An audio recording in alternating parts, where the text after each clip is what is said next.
to the first episode of season 2 of Clips and Dip. We start the new seasons the day of the draft is a rule that we made up, and we're following it. I am Chuck Mockler, usually joined by Will Updike and Adam Oslin. Today, it's just Chuck and Adam.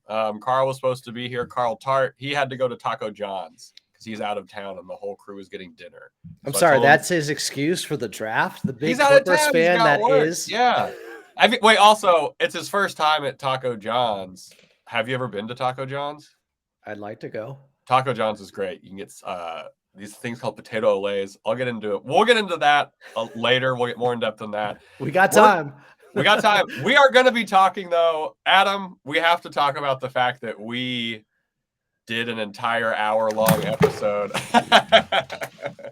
For those of you not watching on the YouTube stream, Adam just got up and left because yesterday we did a full episode on the Marcus Morris to the Clippers trade, and it didn't happen. Adam, why don't you break down to everyone what happened and talk a little bit for maybe some of the new viewers? We trusted the wrong people is what happened. Yeah. No, we knew this was a possibility, okay? We said it yesterday until the teams finalize it and release a press release. You never know what could happen. And the trade fell apart, fell through the cracks in the 11th hour. Boston was able to still get Kristaps Porzingis. Now CP3 is moved from Washington, but the Clippers did not end up picking up Malcom Brogdon. I would like to say this. I was quite annoyed at some of the comments afterwards, in hindsight, from people saying, you dumbasses, you jumped the gun on that one a little too early on this one. Yeah, I didn't see one person say a damn thing when we originally were doing a live stream say, oh, you guys shouldn't be doing this right now. You don't know. The trade might not go through. I didn't see anyone in the comment section when we posted the podcast on YouTube say it either until it ended up happening like 5 hours later. You're upset. I'm a little bit irked. Adam's upset. I thought it was funny. I think it showed how excited people were to not have Marcus Morris on the team anymore. I'm not saying that's a good thing. I'm saying it felt like it was a release of some tension. But so what happened was, also we're going to talk about the draft and, whoever they end up picking at number 30, if that's where they stay. But so for those of you who are don't really know what happened or why the trade fell through, because it is kind of crazy to see a trade just be like, oh, they're parting ways now. Hadn't seen that in a while. The Clippers asked the Celtics either for more information on Brogdon's tendon situation or to do another, a physical of their own. And the Celtics basically said, no, deal's off. Yeah. Is what I heard. Celtics fans that are upset with the Clippers, why don't you guys blame yourself that you had this deadline last night with Kristaps Porzingis and therefore the Clippers couldn't get the full medical information in on Malcom Brogdon? Okay? Right. They were negotiating in good faith. I do have to say, credit to the Clippers. Credit to the Clips for just being like, we want to learn more about this. We're not even going to try and do it. And you know that someone has to be so hurt for the Clippers to be like, we don't want you. I don't get it, Charles. I don't understand what the joke is here. But also so that didn't happen. Marcus Morris is still on the team. No idea what the locker room vibes are going to be if he's still on the team when the season starts. We're going to wait because they're obviously looking to shop Marcus Morris. And do you think that's a possibility? That they could start the year with Marcus after trying to trade him like this. And I'm sure he knew he would be a trade candidate going into this offseason anyways. And he said his goodbyes on Twitter to Clipper Nation last night when he thought the trade was going through. A player involved in it was saying goodbye. Right. Multiple players were. Yet you guys want to blame us? You all can kiss my mother. All right, you gotta let it go, man. I gotta rein. This is what happens when Will's not here. Adam unhinged. No, I don't know if he'll be. If he is on the team opening night, I don't think he's gonna be playing. I think they'll be in a we're trying to find a trade for him mode. Would be my guess. I would suspect at this point, and there are two ways to look at it when you're a player. They're willing to give up draft capital to get him for someone who they already knew was kind of hurt. I think they want to move him. We saw this with the Lakers when they thought they had a deal done for CP3 back in 2011. Pau Gasol and Lamar Odom were both involved. Lamar couldn't get over the fact that he was being shopped, and eventually ended up getting traded to the Dallas Mavericks. Powell came back, played 2 more seasons with the Lakers. So it can go one of 2 ways sometimes, these things. Right. Yeah. I don't know. It's gonna. Well, we'll see what happens, I guess. But I would bet he's gone before the season. Some other trade talk that happened. Apparently, the Knicks and the Clippers talked about the potential Paul George trade. Obviously, by the time this episode's come out, the Clippers did not do Paul George for number 3, Simons and filler. That did not happen. There were conversations. Yeah, there were conversations, but apparently the Blazers weren't really interested in it from all the literature out there about it. But what about where you at, Mark Stein? Where you at now? I'm coming after everybody. Dude, you're fired up. But let's talk about, because the Knicks and the Clippers thing was that was a new piece of information we all kind of got today. It cooled off because the Knicks were supposedly, and not just the Knicks, due to contract and injury concerns for Paul George specifically. What did we think of this Knicks talk? What would the Knicks possibly have that the Clippers would trade Paul George for? That's what I'm not really understanding about that. I would guess it would be centered around. Now, Isaiah Hartenstein did opt out, so he is a free agent now, I believe. Oh, but Obi Toppin would be somebody that the Clippers would be very interested in, I would think, to fill that position. We all need to work. Now we're making up for Paul George here. So, like, that's a lot of salary because Obi's just on his rookie deal. Nowhere near as good as PG like ever was or is, I guess. But something around that plus picks, a few other players, role player types, I would guess have to be involved just to make the salary compensation work. It would be difficult. I don't know. They're not getting. I don't think they're bringing in Paul George to get rid of Jalen Brunson, who they just signed. No, they're not going to let Julius Randle. Like, the Clippers wouldn't trade Julius Randle for Paul George. RJ Barrett. Like, I just don't know what the conversations even were centered around trade wise. You know what I mean? Mitchell Robinson for he and Big Zoo to form some new 2 towers. Yeah, I don't know. Let's play them both at the same time. Let's start those conversations. But I thought this was interesting, mostly from the fact that when you take a step back, it's kind of crazy that all of this talk is just out about supposedly trying to trade Paul George. Again, we're going into locker room situations that just next year. It feels like we're just messy right now is how it feels. I said this on the Clippers pod account. The Clippers are back to normal, but now everything's just messier somehow. Yeah, and you also have to wonder with them pursuing Malcom Brogdon, RJ, with them allegedly being interested in CP3. What does this mean for Russell Westbrook and his feelings? I think he's back. I think Russ is back for sure. I'm not super excited about that. I guess I'd rather have Russ than CP3, but we're talking about guys feeling like they weren't being prioritized and they could get bitter and a little bit scorned over the fact that they aren't the number 1 option that the Clippers were maybe looking at. Now, all along, they could have been saying, Russ, we're interested in you and bringing in another guy. Yeah. It doesn't mean we don't want you back. But the situation with paying him $3.8 million, which is looking like the most they could offer him, if he wasn't looking at it the same way from the standpoint of, hey, these guys might not care about me as much as I thought. Or if they were trading Paul George, would he come back, his guy? So there's a lot in flux there too. I would say it doesn't. Yeah, that CP3 to the Warriors. I do think that means Russ is maybe coming back, but it's got to be more likely. You would hope. I would think, because right now, Gordon's contract guarantees, I think, in like 5 days. He goes to his 8? I think it's the 26th or 28th, somewhere in there, ends of this month. Yeah, so that kicks in like 5 days. And I guess he's our starting point right now. I suppose under contract. It's not Terrence Mann. What if it's him, Terrence, PG, Kawhi, Zoo? Bones Island. Fantastic. I don't think Bones. I love Bones. I don't think he's ready to start. But yeah. So how are we feeling now that as we inch closer to the Clippers pick, which we're going to talk about some prospects who we like at 30, which is just basically Robert Flom's articles because he writes really good stuff about the Clippers drafts, options. How are we feeling?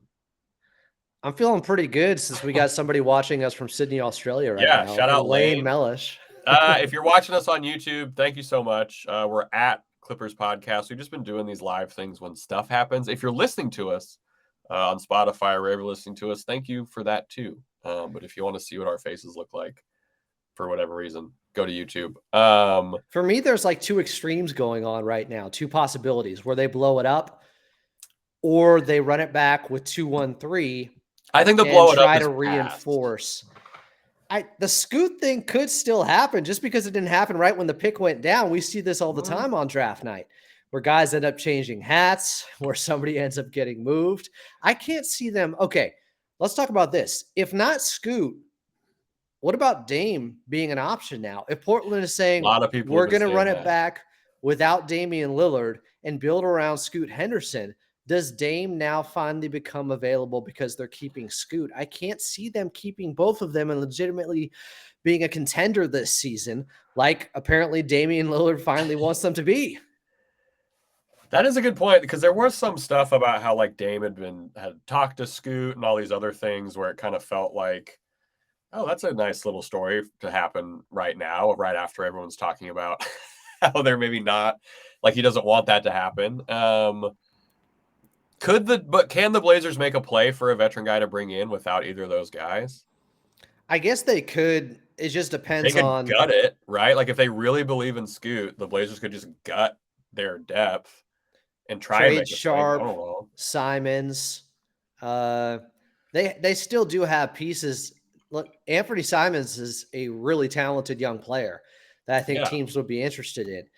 It just, if you're not getting Scoot, what's the high-end type of player you're able to get back in return, as opposed to including Scoot, and therefore you might have a possibility with somebody like PG-13, which has been the rumor for weeks now. Even before Mark Stein started talking about it, we all were, because the Portland Trail Blazers were allegedly interested in trading the number 3 pick. Yeah. That could change. It comes down to Damian Lillard, his prerogative. What does he want? How highly does he think of Scoot? Is he getting caught up? Did he see my Baron Davis comp? Is that enough? Did he see it? Do we know? We don't know that he didn't. You know, is that enough to make him believe that they could actually compete right now with a young guy? Because he does offer so much immediately with just his downhill pressure, with his defense. There's two traits that translate to the NBA right away. If you want to go after his shooting and knowing he has to develop that more and more as his career goes along, well, can he help you in other ways immediately? Yeah, I think he can. And I think that's why a lot of Clipper Nation would be interested still in trying to make a run at him. You see, so we got something in the chat from David Hellman. Can we just swap PG for Dame? I don't know if that how would you feel about that, Adam? I love Damian Lillard. He's my favorite non-Clipper. I also don't think he's a better player than Paul George because, well, he makes you more of a liability on the front end of your defense at your point of attack, because for years he just hasn't. Some of it's just due to his size, but he's not a good enough defender. That's why they've struggled for so long. They've never been a great defense in Portland. It's not because they haven't had talent behind him at times. Robert Covington was there. They had Hassan Whiteside there for a while, back when he was still considered a pretty darn good defender. But if you're getting beat off the dribble that much, it just collapses your defense, and the holes start to open up from there. It's really difficult. With he and CJ, two undersized guys in the starting lineup, they were never going to be able to be good enough on that end. So, look, I love Damian Lillard. If there was a way to bring him in and keep Kawhi and PG, that's the Will Updike dream, I think. You do it. Absolutely, yeah. Otherwise, Portland, I would never see them trading their legacy player for the guy that he hit a shot against to win a playoff series in Paul George and be able to sell that to the fans. It's one thing to bring in Paul George to play with him, and that would be interesting, considering there was some beef back in the bubble. There was a lot of chatter between those two and Patrick Beverley, even on Instagram. But I can't see it with just trading Dame straight up for Paul George, because they're really in the same situation then contract-wise. Right. especially with him having an extension coming up.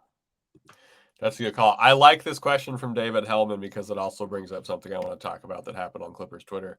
David Hellman asks, can Winger hook us up with Tyus Jones? Tyus Jones on this team would be very fun. I would like that. Okay. That'd be a fun time. We're not talking about the other thing right now. We're going to talk about that in a sec. As a basketball player, Tyus Jones, no real idea what the Wizards are doing. They're obviously blowing it up, and Tyus Jones might be too good for that team. I like what they did today. When the full details of the trade with Bradley Beal came out and they got 6 second-round picks, and then getting Jordan Poole, is that what we're going to be talking about a little bit later? Yeah. Well, they just got to blow the whole thing up. Like, no, I was talking about the tweet that someone put out on Clippers Twitter that they would trade Paul George. Jacob's dumbass? Sorry. Oh, no, we're not. We can't give him press. Who would trade Paul George. At some point, my friend, you're sacrificing credibility for attention. In a heartbeat, he said. He said in a heartbeat. What you should be doing. He would do that. Here's the thing about Tyus Jones. I was critical of Michael Winger yesterday regarding that trade because as much as I like him, he's going to be a free agent after this season. What I could see happening is he and Jordan Poole are feasting and putting up, I'm not saying Shaq, Kobe gif like numbers like Tyus Jones and Jordan Poole with the Washington Wizards are going to look like this. And you show the little Shaq and Kobe footage. It's going to be like that. They're going to put up numbers. They're not going to win a lot. But Tyus Jones at the trade deadline, I think could become very interesting for a team that wants to take themselves over the top. Actively trying to, yeah. And then he gets his first-round pick maybe for Tyus Jones. Because, they only got 1 first-round pick out of Bradley Beal and Kristaps Porzingis. But getting Jordan Poole today for that price was phenomenal, I thought, with the Golden State Warriors selling that low. So Tyus Jones, he's going to probably average 20 and 9 assists per game on the season. I think so. Yeah, true. It might not be pretty, but I bet he gets up there. In his dozen starts this year with the Memphis Grizzlies, he was at 21 and 8. So I don't think it's out of the realm of possibility. The field goal percentage will likely take a dip. He'll be forced to take more tough shots, but that's one of the more talented, and I think he's 27 now, but young point guards with the best assist to turnover ratio in the league. And I guess the Washington Wizards have the top 4 guys when it comes to assist to turnover ratio. That's a Will Updike team right there. That's that's like Will's favorite stat is assist to turnover ratio. Mine is rebound percentage, which also doesn't really mean anything, but it's fun. Vindication is asking on the stream, any chance we can still unload Morris tonight? Sure. But they also have time, I guess. Like he's probably the next Clipper to be traded. I think that's a pretty safe thing to say. I don't know if it'll happen tonight. No one's giving us draft picks in any world for Marcus Morris. So, yeah, I don't know.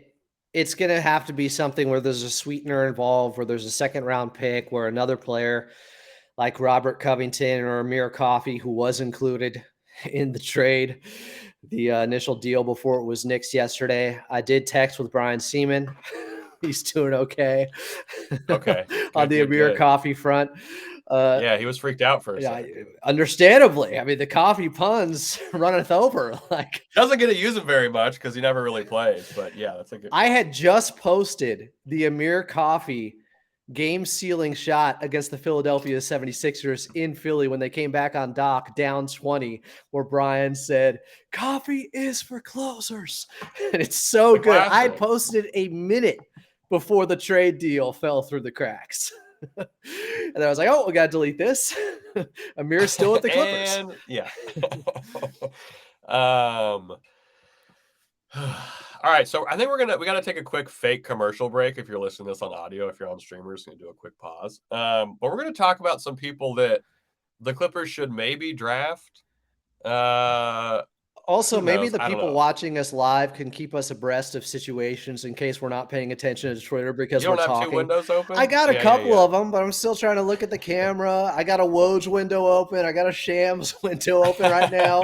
Woj throwing shade at Shams for acting like the Charlotte Hornets were actually going to take Scoot earlier in the day. Well, so wait, let's talk about that for a sec, because Shams is sponsored by a betting company. DraftKings, FanDuel. I think it's FanDuel. It's one of the betting companies. So he's affecting lines. Like he's affecting betting lines when he reports anything. Anything out of the ordinary that Shams reports will affect that situation's line. Brandon Miller was like minus a little messy. Yeah, it is. Am I wrong? Now the NBA is trying to embrace gambling and stuff, but earlier in the day, Brandon Miller was a minus 800 to go at pick number 2, and then after Shams reported that they were interested in Scoot still, he went to being a minus 200. I think it was. That's crazy. Yeah, so a huge swing. People were just and that's partly because of that, and probably because people bet on it. When you bet on something like it's crazy. David Hellman with a great bit. The front office is currently working hard to fill a positional need for Ontario tonight. So, all right, we're going to take a quick break, and then we're going to talk about what this draft pick is going to do. Like what just the ceiling of whoever we draft is going to be. It doesn't matter who it is, but we are drafting someone apparently in the first round is going to be a guaranteed contract. So we got ads coming up. For the real fans out there, if these have been too loud for you, go ahead and turn it down. We got ads coming up in 3, 2, 1. Welcome back into a live YouTube edition of Season 2, Episode 1 of the Clips and Dip podcast in terms of a stream right now, and bringing it to you live on draft night. I'm Adam Osland. We got Chuck Mockler, no Will Updike. Carl Tart was not able to make it, but we are here for you guys. Olays. As the status of that Clippers pick at number 30 is they still own it. Still we there. made asses of ourselves, some say yesterday. I think we brought up a lot of good points in a hypothetical what if situation. You know what's funny? When the Clippers draft for Malcom Brogdon, we can just release that episode. We did it a year ago. Yeah, we're way ahead of the curve. Light years right here. It ain't the Golden State Warriors anymore after what they gave up for Poole. But so we were talking about a little bit before the break. What is this? Whoever is picked at 30 for the Clippers is not going to see the floor for the LA Clippers next year. And I don't mean that as a slight to whoever's picked at 30. You're just being selected at number 30 for a team that's trying to win literally right now.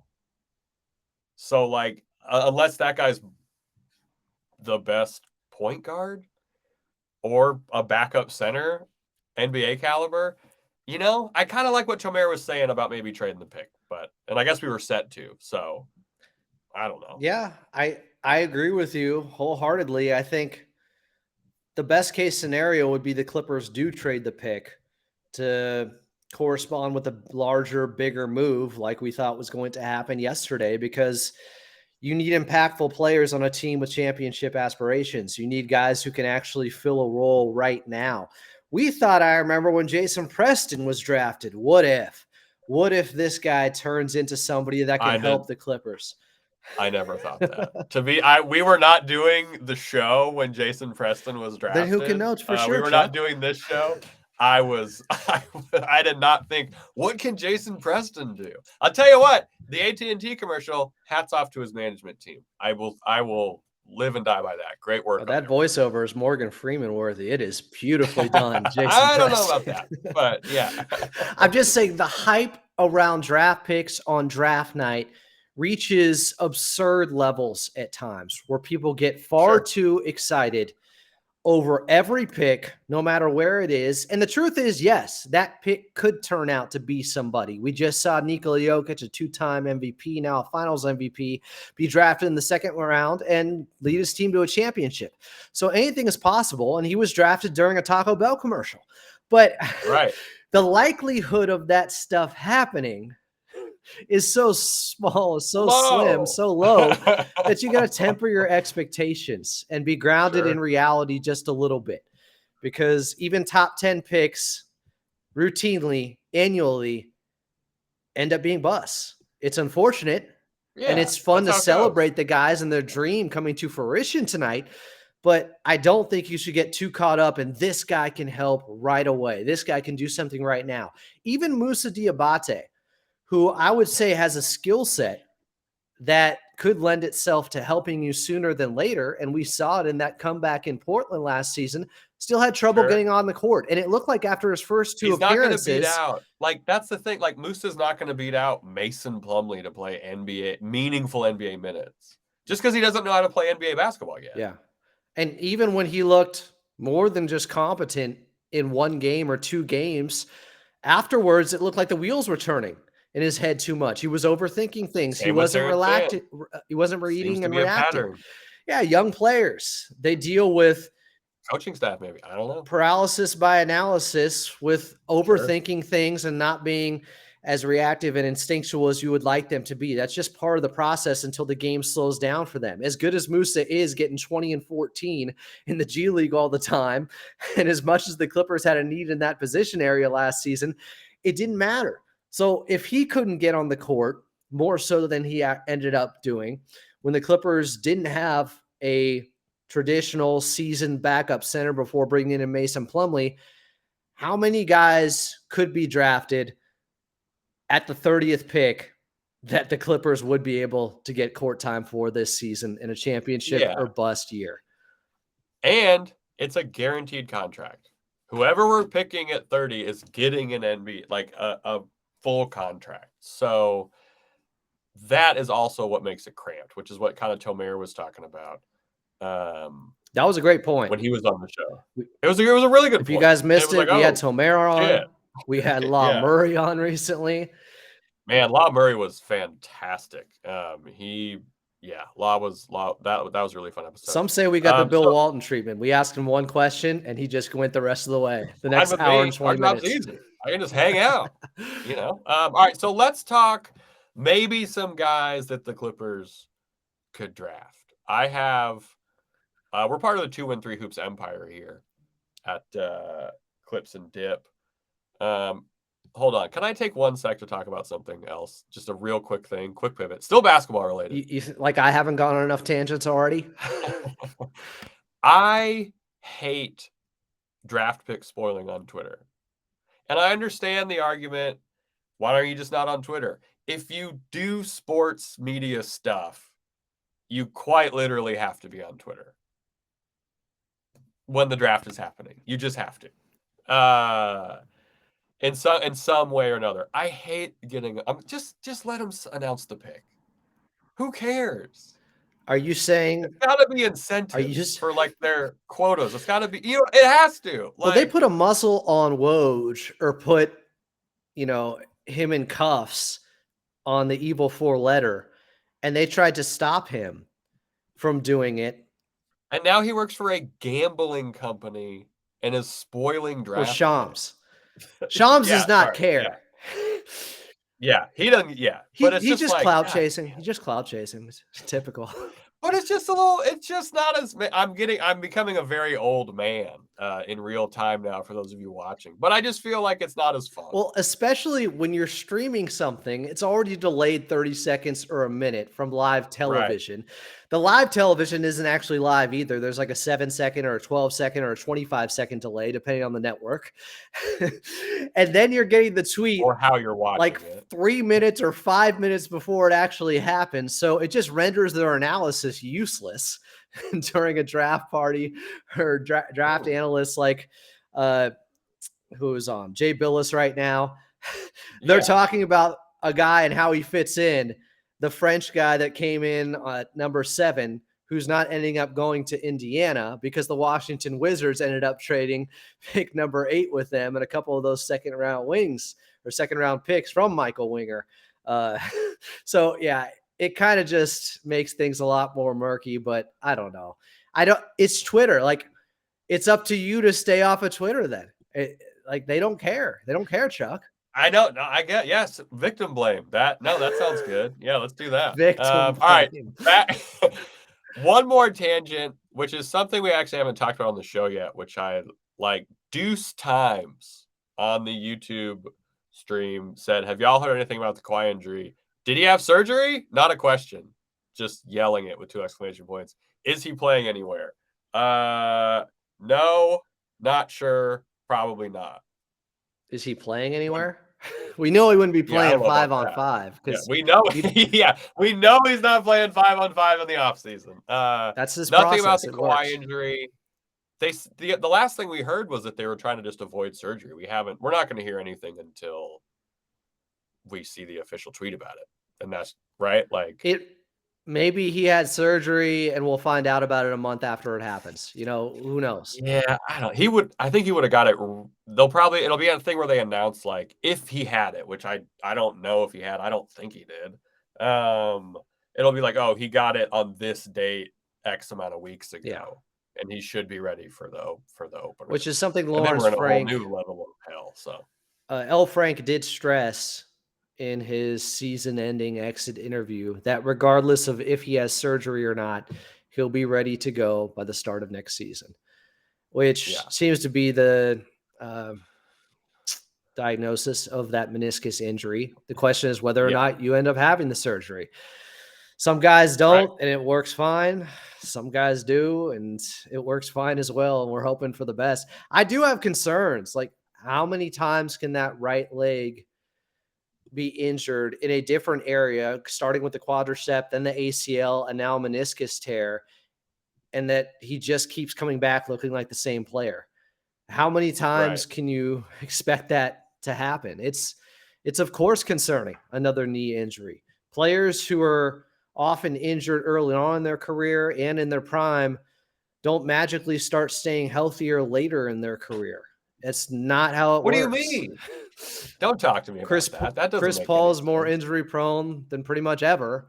I know he had a couple of good years when he switched to the vegan diet, but guys, for the most part, outside of maybe Grant Hill, when he finally did recover from the ankle injury, but he wasn't nearly the same player and could play consistently for the Phoenix Suns then, not Yeah. Orlando. Like, it's just not how it works. Look at Blake Griffin and how that went. He kind of fell off a cliff pretty quickly.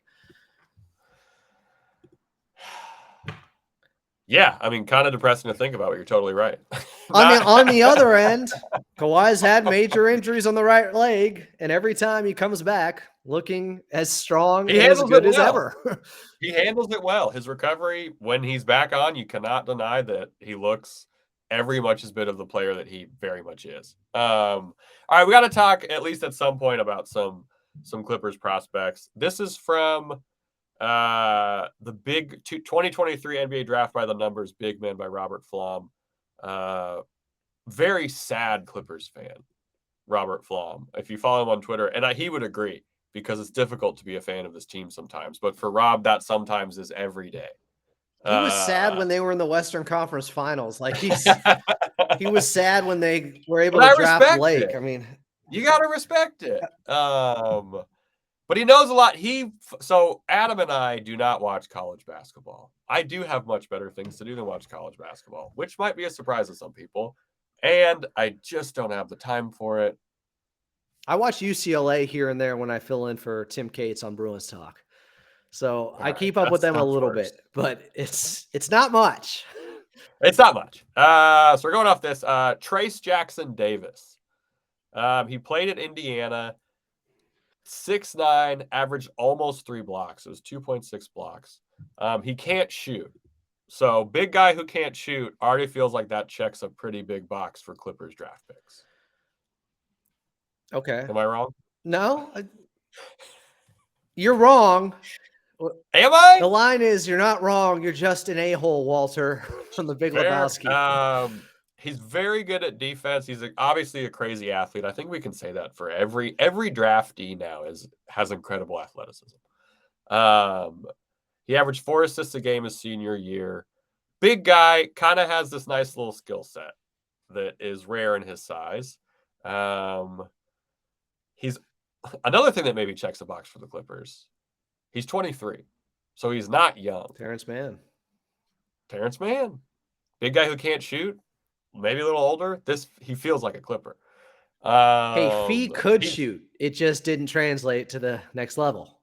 The Fee thing, okay. Well, at any time they brought, dude, Fee's career makes me so bummed out because he was like a meme as soon as he came up to the actual Clippers team. They're like, we put Fee in and told him to shoot whenever he touches the ball. And it's like, how is that good for his development? That is not good. Tried to enable him and give him confidence. What do you mean? He was going to be the next Serge Ibaka, I thought. Yeah, exactly. I did see Deuce Times reply to our conversation there about Kawhi Leonard saying, in my opinion, I think that's why Kawhi is always hurt. He don't play 5-on-5 enough. You can't shock your body like that. Kobe played in the offseason. Jordan played. LeBron played. Kawhi needs to play. All right. First of I'm all, not comparing him to those other guys. Jordan didn't play. He golfed. He gambled. His trainer is on record saying like he would take months off without picking up a basketball, like Anthony Davis. It was a different time. There have been copious amounts of research as why guys are injured more than ever nowadays. It's because they play specialized sports. They only play those sports, and they play at a very high level at a young age and put more stress on their body at a younger age. That is what it is. There's tons of research on it. If you want to look it up, it's not that they're not as tough as the former era. Research. It's those guys were firemen and had off-season jobs. And these guys today are just playing basketball too much year-round, and it's worn them down. That's fair. I mean, I will say the 5-on-5 would be kind of cool to see some off-season 5-on-5 footage. We're not going to see Kawhi at the Drew, okay? Kawhi go to Venice challenge. He might pump iron. That would be so funny. That is where we'll see Kawhi. We'll see Kawhi on Muscle Beach doing like the vertical like pull-ups where guys are doing handstands on it and like doing those guys. I would like to see Scoot become a Clipper just so he and Kawhi can flex on each other. Those would be two of the strongest players in the league. How do you feel about going for a big guy for the Clippers in this draft? Like, what's a position, say just position group, are you trying to draft in here? Chris H. Carltart is not joining us. He had to go to a dinner with people he was traveling with, and that dinner was at Taco John's. I think it was just Taco Bell, and he just went through the drive-thru and used that as an excuse. For those, now I can talk about it because it's been a while. For those of you who have never been to Taco John's, it's a West Mex place that started in Wyoming, of all places. They have these things called potato olays. They're these seasoned kind of tater tot things. You can get a 6-pack and a pound, which is 6 tacos and a pound of potato olays for very cheap. Staple of the Western United States. Anyway, that's where Carl's at. I'm more of a Jim Boys taco guy. Jim versus John. I don't know if that's like Mark Zucker versus Elon Musk or anything, but they could be in Taco Wars. No idea. I'm a Taco John's guy. That's what I was raised on. Anyway, position groups that you would look at if you're the Clippers. If you're like, let's rank it like guards, forwards. I would center where you go. I would say the same thing that I said yesterday regarding the Charlotte Hornets. In a different way, the Clippers should just take best player available over position and fit. Because they're not going to be playing 4 years at this level with this group, with this team. So take the guy that maybe is the next Brandon Boston. That was somebody that had a precipitous fall in the draft and that has a really high ceiling. I would go with a guy like that over whatever position. If you're going to go position, you want to say 4, but by the time they're up to speed to play the 4 position, are they going to be in need of that guy in the starting lineup? Is that realistic at all? I don't think so. Yeah, I think you're right. I think it's just BPA. Someone asked if we can go through the positional needs for Ontario. No, we're not going to do that. I don't know how else to say it. I'm not running through the G League roster that I don't know very much about. We don't know the draft roster. We're not going to know the G League roster much either. Right. Yeah, it's going to be interesting. And this is where the trade yesterday falling through really screws the Clippers. Obviously, having Marcus on the team, he's going to be moved. That's like no big deal, whatever. Are they going to be able to trade this pick in the next, let's call it 35 minutes to not have to select somebody? They obviously prepared for the draft. I'm not making it seem like that, but you know what I mean? This is another pretty rough outcome of the Brogdon injury scenario. The other side of it could be you take best player available because you're more likely to trade that pick anyways, even if you do draft the guy. It could be someone that you reroute to another team later in tonight or in the next week. Not very much later. We're the 30th pick. Everyone knows that the Clippers are in win now mode. Every team knows that. They all saw yesterday they were trying to trade that pick. They know it can be had for the right price, for the right player, for the right 3-team deal that doesn't fall through. It can be. It can be done. So if we're still talking about Malcom Brogdon and needs for this Clippers team, aside from the draft, I mean, it looks like maybe regardless of if Russ is coming back, they want to add another guard. Now, Brogdon was more of a combo guy that you could Yeah, a little slide bigger point. Yeah, for defensive purposes, he's good at the point for more this Clippers team for sure. interchangeable, could play more positions, would have a better chance getting on the floor with Coach Lou and the Olive Garden crew. Yeah. Like that would have been a really nice fit, but it sounds like through the physical, if they can't get all that information, yeah, you got to err on the side Which of is the right call. sure. Yeah. And there's still a possibility. I guess Boston now is electing to keep him because they lost Marcus Smart. Well, they have to. But they And could also, still like, bring he's in someone untradeable. else too. Like, yeah, that's true. it's not like they couldn't I guess get back to that or rekindle those conversations with the Boston Celtics and maybe another team at some point if they could just get all his medical information. Yeah, I think the issue is they don't want anyone to have it. I think Brogdon's staying put, and they're just going to try and play him. 6th man of the year. It's not a bad option. I mean, yeah, he's not a bad option. He's just crazy hurt. Oh, more picks getting spoiled. Hell yeah. Let's go. Good pick, Utah. David Hellman says the 30th pick is a brutal trade asset. It is. And the way the Clippers got here is a little frustrating when you think about it because it was part of the Eric Gordon trade. And then bringing in Russ kind of made Eric Gordon redundant a little bit. That was the other thing about the Brogdon trade, is that the Brogdon trade kind of signaled to me that they were going to maybe move Gordon. Because he makes Gordon a little redundant. That's a fair point. It could just be, well, we still have Eric Gordon on the team. We struck out with Malcom Brogdon. We still have Eric Gordon here. Maybe he is part of their future. But I still wouldn't be surprised if he was included in a trade scenario. I thought when they first brought him in, part of the reason was he is salary cap filler, aside from what he does on the court, and he still is very serviceable. But in a trade, he could be a little bit of an interesting piece for a team that knows he's only guaranteed this much coming into this season. That might entice a team to want to trade for Eric Gordon because they can get out of that contract pretty easily. And we still don't know the CBA rules, so that makes things all much more trickier. Yeah. When is that thing coming out? When Detox does from Dr. Dre. like what? Well, Detox did come out, but did it?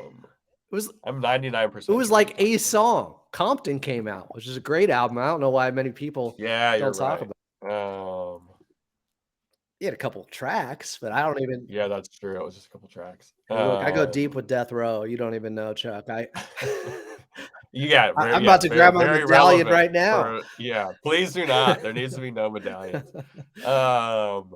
Drunken Public Service asks, I think that's Trent. Obviously, keeping 2-1-3 intact, how does the front office get the team younger and more athletic? Trades. Do what they tried to do yesterday. Not that Malcom Brogdon is a spring chicken, but just you got to make moves trade-wise. You got to trade the old fours for one young four. I know it's not that easy, but that's how I feel. You brought up a great trade scenario that I do think is very realistic on the Bleacher Report, right? Recently. Which one? Yeah. This was involving the Knicks. Oh, yeah. Obi and Hartenstein for the 30th pick, Morris or Rocco, and then maybe a young guy. Now, I think that makes sense. I think Obi Toppin would be a great pickup and give an athletic punch to this Clippers team immediately, a jolt in that area, and just change the dynamic of their offense a little bit to have a rim runner. They haven't had an elite rim runner like that, just throw it up, go get it type guy since Blake Griffin, right? And he'd be on a prove-it deal, like he's not making a bunch of money now. You could sign him to a prove-it deal, which is kind of nice. And he's young. And we get Hartenstein back. What a good time. Who, in his own right, was a pretty good rim runner for the Clippers. Sure. And would throw down, and they'd look for him often. But Obi Toppin was in the dunk contest. I think another guy, and you want to trade for guys who are in the skills games at the All-Star games? You're like, hey, if you he can't was in jump the over a Kia, I'm skills not cup. interested. All right. I need to see that. I think it's somebody like, and it might be hard to get him because they're in a rebuild and he could be a part of their future, but it sounds like he was a little bit disgruntled last year with playing time. However, they have a new head coach coming in with the Houston Rockets. Kenyon Martin Jr. He's still on his rookie deal, and it's a little over $2 million. But somebody like that, if you can't get John Collins, and Atlanta is, a forever rumored to be a Clipper. Lukewarm on him, however they feel about him. Maybe they're just waiting to blow the whole thing up eventually. DeJounte Murray gone, Trae Young gone, just restart. But if you can't get somebody like that, what about just a younger guy who hasn't exactly fulfilled his promise yet? I don't think Obi Toppin has maxed out his ability. I don't think Kenny Martin Because they Jr. don't know has what to give either. him. Yeah, like no, they don't really know what contract to give Obi because he's been used sporadically. And so, I don't know, that'd be a fun time. A lot of people suspect in New York, and you talked to those guys over there. We both jumped on a podcast when the Clippers were taking on the Knicks. Oh, yeah, shout out Andrew Claudio. That was really fun. Great Knicks podcast. They believe part of the reason he hasn't played as much, it's almost like a conspiracy with Obi Toppin to keep his value down. So when they lose Julius Randle, they can match whatever offer when he'll be a restricted free agent, which shouldn't be as high because nobody's seen him do much yet. And, sure. Yeah. That's got to feel good to hear if you're him. That's just such a glaring issue. Like, oh, they don't want to play me because I'm so good. That feels great. I'm the secret weapon, guys. Yeah, this is great. Yeah, I don't know. How about expiring money? And this has been something people have talked about for a while. Drunk in public. Rozier would be fun. I'm fine with Rozier. I don't know what we really trade to get him now that in this moment at 6:49 p.m. I would assume you toss in the 30th pick somehow or draft for the team. But Charlotte would be doing it to get rid of a bloated contract if they did this. Doesn't he have 2 more years at least at around $20 million? Let me check. So maybe Marcus is involved in that. You sweeten it with some second-round picks or maybe the 30th pick. He's got 23 this upcoming season, basically 24.9 the season after that, and then a partially guaranteed 26.5. It's only fully guaranteed. 24 million of it's guaranteed. If Charlotte plays in the second round of the playoffs and Rozier plays 70 games in any of the next, so feels pretty gettable. But is he 28 now, Terry Rozier? It feels like he's been in the league a lot longer than that. 29 because in 104 days. He had that big playoff run with Boston a few years ago when they were calling him Scary Terry Rozier. That was a great time. I love that. Yeah. He reminds me a little bit of like a rich man's Reggie Jackson. Athletic ability wise, his handle. A rich man's Reggie Jackson. That's so funny. He can get to the basket. He can get hot. He can take over a ball game. Like we saw Reggie be so good when Kawhi Leonard was out during the 2021 playoff run.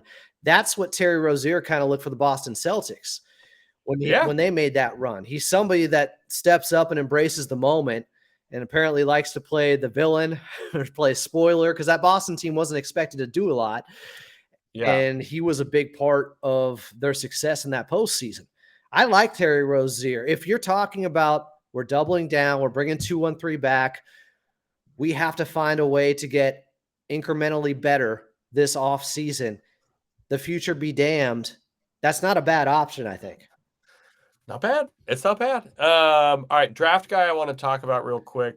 And that's no slight toward Reggie Jackson, but I do think Terry Rozier is a little bit more of a talented player. And the Clippers got Reggie towards the very end of his prime. You know, he already had the back issue coming from Detroit. Mm-hmm. I don't think Terry Rozier has had any debilitating injuries, and he's just about to turn 29.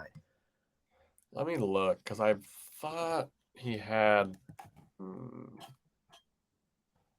He's one of those guys that can have that almost irrational confidence where you believe you're the best guy on the court, even though everybody knows you're He not. definitely has that, yeah. Which isn't a bad thing in the right situation. You still want him to be a team player, play within the offense, not get outside of himself too much. But guys who don't shy away from the moment and embrace the spotlight when you're trying to win a championship, never a bad thing to add one more of them. So he's got a bunch of ankle sprains. I mean, it's basketball. Hey, I don't like it. I don't like it's it. not a Bill Walton foot injury. What are we talking about? I don't like ankle sprains. Those things pile up. Oh, you got the medical on that? Why don't you get Brogdon's while we're at it? I'll do my best. So prospect I want to talk about, guard prospect, University of California, Los Angeles guard, Amari Bailey. 6'5". Again, he's 19 years old. Really good high school player. He was top 10. Kind of some crazy upside. But I don't know. What do you think? Why not? I actually watched a little bit of Amari Bailey. I like him. I figured you did. A lot. He had, I want to say he played big when they lost both games in Vegas to, I think it was Maryland. Oh, no, they got the victory against them.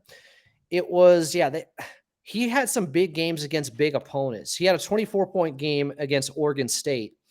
He had 16 against Cal. He kind of faded towards the end of the regular season, but then he had some big games in the Pac-12 tournament.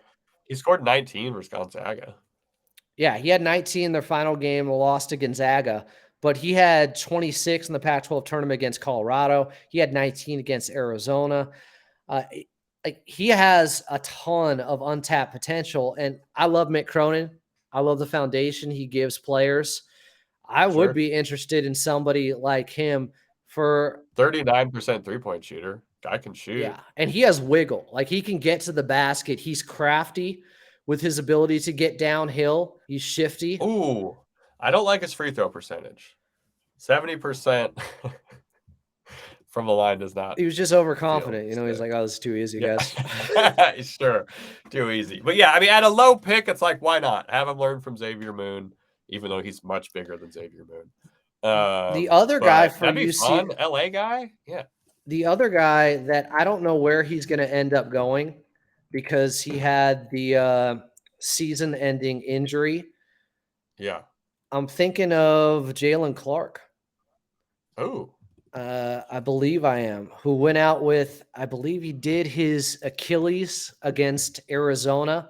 It was. I'm trying to look up the injury here in real time. But this is somebody who defended, who would also get in transition, was death in transition, but he had the Achilles tear. One of their better players. I don't know if you have a second-round pick or you get in and buy another one that you don't take a flyer on somebody like Jalen Clark. I don't want us to buy a second-round pick. Why not? It's free for us, just not for Ballmer. Get out of here. I know, but let's just that'd be good. Yeah, and the Clippers love how can I put this? The Clippers love a marketable player at lower ranges. Get a local product. The J Scrub pick would be such a great story. I think that was partly what played into it.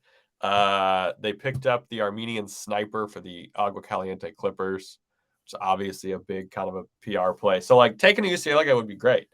Yeah. I mean, that's why they brought in Moses Brown, right? What? I'll tell you what, he didn't play bad. I know he didn't play bad. That doesn't mean he should have been the backup center for the team. Jason Preston story. Thank you, Anthony C. in the chat. Someone's on my side. I'm not against you. I just want to bring up Moses Brown and get that reaction. I mean, that's fair. Remember my legendary tweet with him next to Kareem Abdul-Jabbar? People said he wasn't tall. You proved them all wrong. Crazy. Man, all right, we had a bunch more picks until the Clippers go. They seem to be holding on to their pick, which I'm saddened by, I would say. I'm a little bummed out we still have it. I don't think shove it. They could trade it afterwards. We've seen this stuff go down. When they got Kennard, it was this weird Charlie Day-like FBI board where you're just trying to piece things together when they ended up trading Landry Shamet. It didn't go down, I don't think, right away as a trade, but then it came back around and they said, oh, they're going to make this move now. So you never know what could happen in the next couple of hours, regardless of if they pick at 30 or trade before that. Yeah, that's a good call.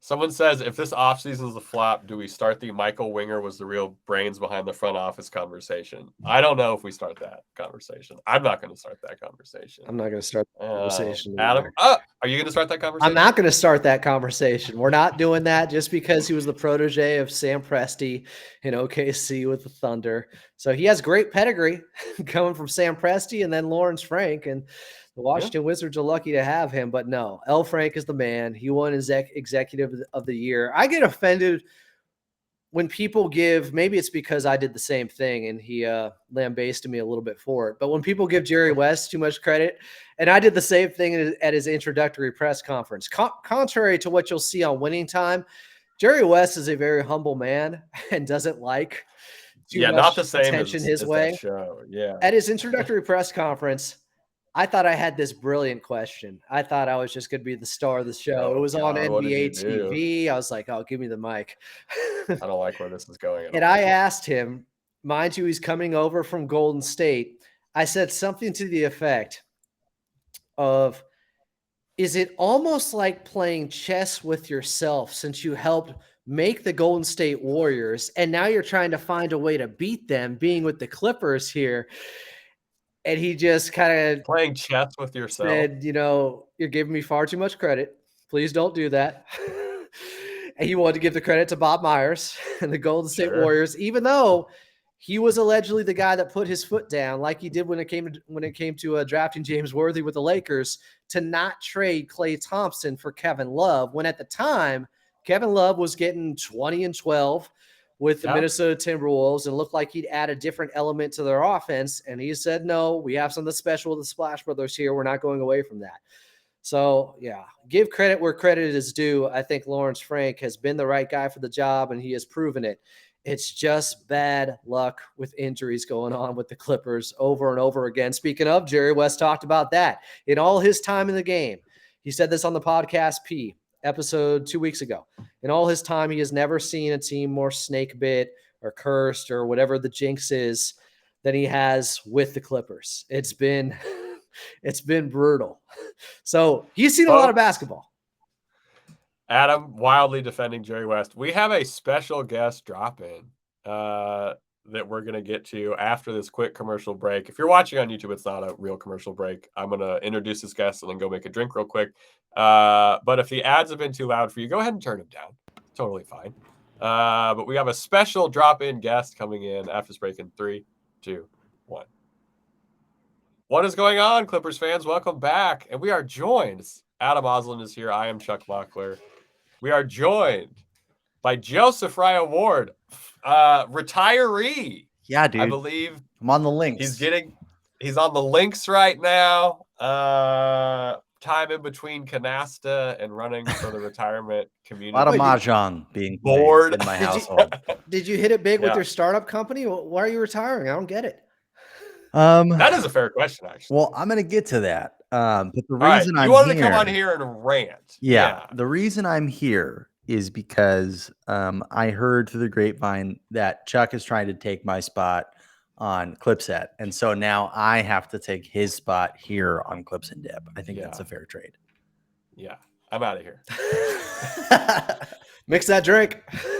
3's over. Yeah. Actually, I'm not going to do that. Are you going to do your rant or will you wait a second? I'm going to wait a second. Adam can fill me in on Joseph what you and guys I are been boys. Discussing. Y'all don't know. Okay. We DM all the time now. Talk about those. I'll be back in a sec. We've been having our own podcast in 240 character mode for some time now. Joseph, it's good to have you here on Clips and Dip. I was wondering when this was going to happen. I think we had you early on. Yeah. In way back in season 1. This is episode 1 of season 2. Oh, okay. Okay. Well, you were one of our first guests on the podcast, but how you doing? I'm doing okay. You'll hear exactly how I'm doing in terms of the Clippers in a minute. But Okay, I can what have you imagine. guys been up to? What have you guys been talking about? Just talking about college players we don't know that much about, because I think Yeah. the draft is a complete crapshoot, and I've been saying Mhm. this for years. And maybe it makes me lazy, or affords me the right to not pay attention to college basketball as much, because Yeah. it is such a minefield, and Yeah. people tend to think every draft night that the top 30 players, all of them are going to be all-stars. And it's not Mhm. true at all. The top 10 are not all going to be all-stars. Yeah. 70% of them are not going to be all-stars, yet people get their hopes up. And I understand. Hope springs Yeah. eternal. It's a good thing. Yeah, I saw a clip earlier today on Twitter, reminding me that someone described Mo Bamba as a hybrid of Anthony Davis and Joel Embiid. Is that not what he's become? I don't think It's that's what crazy he's that the been. Lakers are shopping him. They had two I know, Anthony right? Davises. I know, so crazy, right? But yeah, no, my one of my least favorite episodes to do on Clipset all the time was the draft, because I was so woefully unprepared. Brian and I, one time we watched the draft together, and I think at some point we looked at each other and we're like, I don't think we know who any of these people are. Like, there's no reason for us to be doing this episode right now, New because we have draft. Who zero this? expertise. Yeah, exactly. But yeah, man, I mean, the draft is always a crazy night because the NBA offseason is almost more exciting than the actual regular season. So, For Almost. casuals. yeah.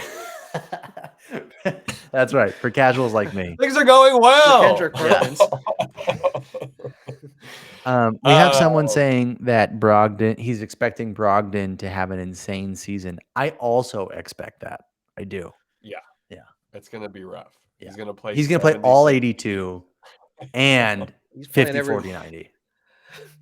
Oh, the Heat just took a UCLA favorite. They took your guy, Joseph. Dude, they took Jaime at 18. Yep. So apparently my primo was killing it in the offseason workouts. And Sure. all He the was guarding buzz, PG at Rico Hines. all the buzz has been about Jaime going to the Heat. So happy that he's there, but also at the same time distraught that he will not be a Clipper. I wanted him so bad at 30. I mean, You got to return the jersey now. That's right. I pre-ordered it. Maybe they trade for him after Heat culture, and then he becomes a superstar with the Clippers. You never know. He's too laid back. He's from California. He's from Camarillo, right? Yeah. All right. So you wanted to rant. This is your time. Take as long as you want, as long as it's not over like 20 minutes. I just want to say it's going to be 25.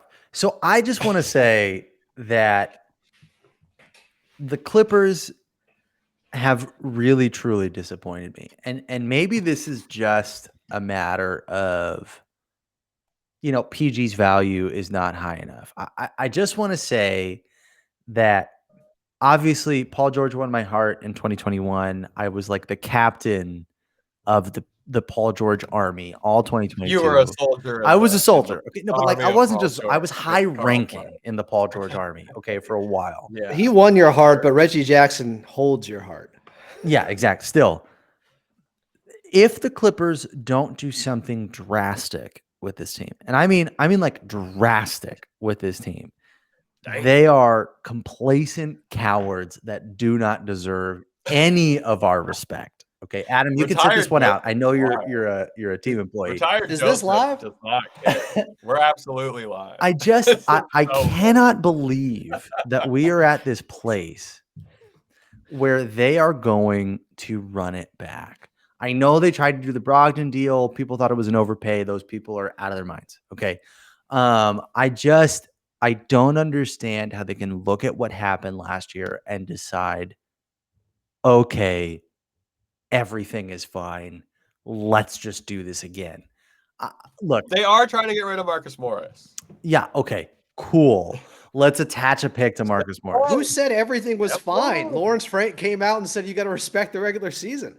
Yeah. Guess what? If they bring the same team back, that's not going to happen. How do you have a season as disappointing as what happened last year and decide, let's just run it back? Are they running it back because you assume they're keeping Kawhi and Paul George. That alone Like, are we means bringing everyone back? because they made Marcus a trade Morris at the deadline and had a few new players, so it's not exactly And running Russ. it back. Okay, all right, okay, Law. I hear what you're saying, but I just want to say, Great minds think alike, Joseph. I don't know where you're at. look, here's the deal. I understand that train of thought. They changed the team at the deadline, whatever, blah, blah, blah, blah, blah. The core is the same. Okay. Ty is still the coach. Paul George and Kawhi are still the stars. Okay. And the supporting cast is basically the same. Right. That's very good. I like that. Adam Loslin. That's really good. Will, you're here.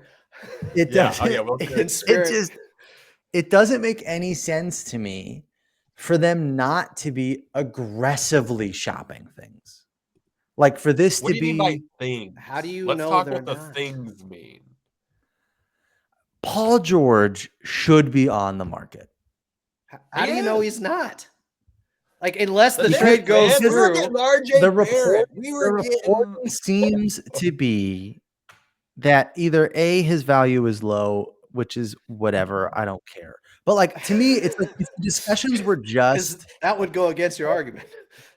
But if the discussions were just Portland and the Knicks, you're not aggressively shopping Paul George. Like I'd be on the phone with the Hawks. I'd be on the phone with literally every team in the league trying to find a way to reshuffle the deck around Kawhi. Look, I get it. There were rumbling. But not a hard reset. So like you're not talking like a full teardown. No, my favorite trade is obviously trading Paul George to Portland for Scoot and whatever. They have Scoot now.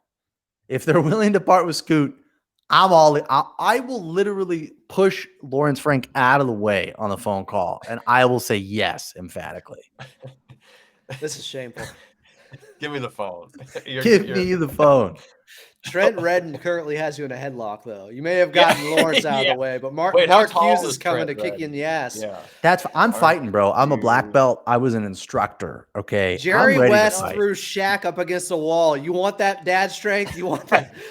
Look, old man Jerry West needs to get out of the way. Okay, I'm in charge. Mark. All right, I'm done. Mark Hughes. Mark Hughes is 6'6". That's a big man. That's a big man. But, I got to get inside. You guys have sat next to him. Why are you acting like you didn't know? Yeah, I'm getting in. You're not going to win by decision. Show some respect, damn it. Oh, that's good. Joseph, I don't think you're winning by decision, but continue. All I'm saying is the Clippers need to be doing whatever they can to maximize this window around Kawhi. Regardless of the reports about the culture and Kawhi as a star or whatever, we saw in a game and a half or 2 games that Kawhi can just lift a team that's not very good over a team that's better than they are. Like we saw that. Yeah, absolutely. And all they need to do is whatever they can to get rid of this old rickety team that is placating a star that gave up on the season because Drew Holiday picked him up full court. Drew's an all-star. God forbid next season they run it back and OG Anunoby picks him up in the half court and he asks to come off the bench. Like they have to do something drastic. I'm just curious. Did that happen in the 2021 playoffs where Paul George was getting picked up full court and just said no moss? Did that happen then? But that's exactly what I'm talking about, right? Like, so maybe it's a regular season thing. No, listen to me, bro. It's a mindset thing. This has been what has been trailing Paul George for his entire career. I love PG. I think he's one of the most talented players in the league. But the biggest issue has been, and to me, the biggest failure is that we didn't win in 2021. So Paul George finally figured out that that's how you have to play to win. The fact that they didn't win, that he wasn't able to get over the hump by himself doing that, convinced him that he needs someone like Russell Westbrook to take him over the top. Like the fact that this team is going to run back a squad that needed Russell Westbrook, he who totally tanked the offense when he was on the floor with Kawhi and Paul George. They needed him to, quote unquote, save the season. That is the most pathetic thing I've ever heard. Ever. And the fact that it's like organizationally wide, for those of you not that they are going to decide that Russ is the answer is totally insane. But now we get to bring Russ back. We don't need veteran players, by the way, Willie Bowen. We don't need veteran players. We have all vets, don't we? We have too many vets. It is the AARP. The AARP of the Los Angeles Clippers. I agree that we still don't know exactly how Russ would look next to a healthy Kawhi and Paul George. We do. I don't want any of that, Adam. We do. It was 10 games. 4 on 5. No, get out of here, bro. It's 4 on 5. He can't fucking shoot. Nobody respects him on the outside. He's operating in a phone booth. Both stars operated in a phone booth for the entirety of the 2-1-3 era. The offense has been incredible when those two stars are on the floor. When Russ was on the floor with them, it was the worst offense in the league. What was it, like 100 minutes? I don't care, bro. It's sample size matters until it doesn't. It could be 20. Sample size matters until it doesn't. Okay. It's unbelievable. I thought he played pretty darn well against Phoenix. Yeah, and guess what? 100. What was their offensive rating? 105. Let me look it up. And we also lost in 5. Yeah.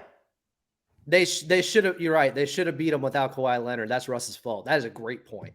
That's not what I said. That's not what I said. You just agreed with they still lost. Okay. They did still lose. Does it not matter context-wise how they lost? Damn, Cam Whitmore's about to be gone. Oh, wow. Oh, man. Cam Reddish? Cam Whitmore. Cam Reddish. Who is Brandon Podziemski? No idea, but Robert Flom was upset that he got drafted.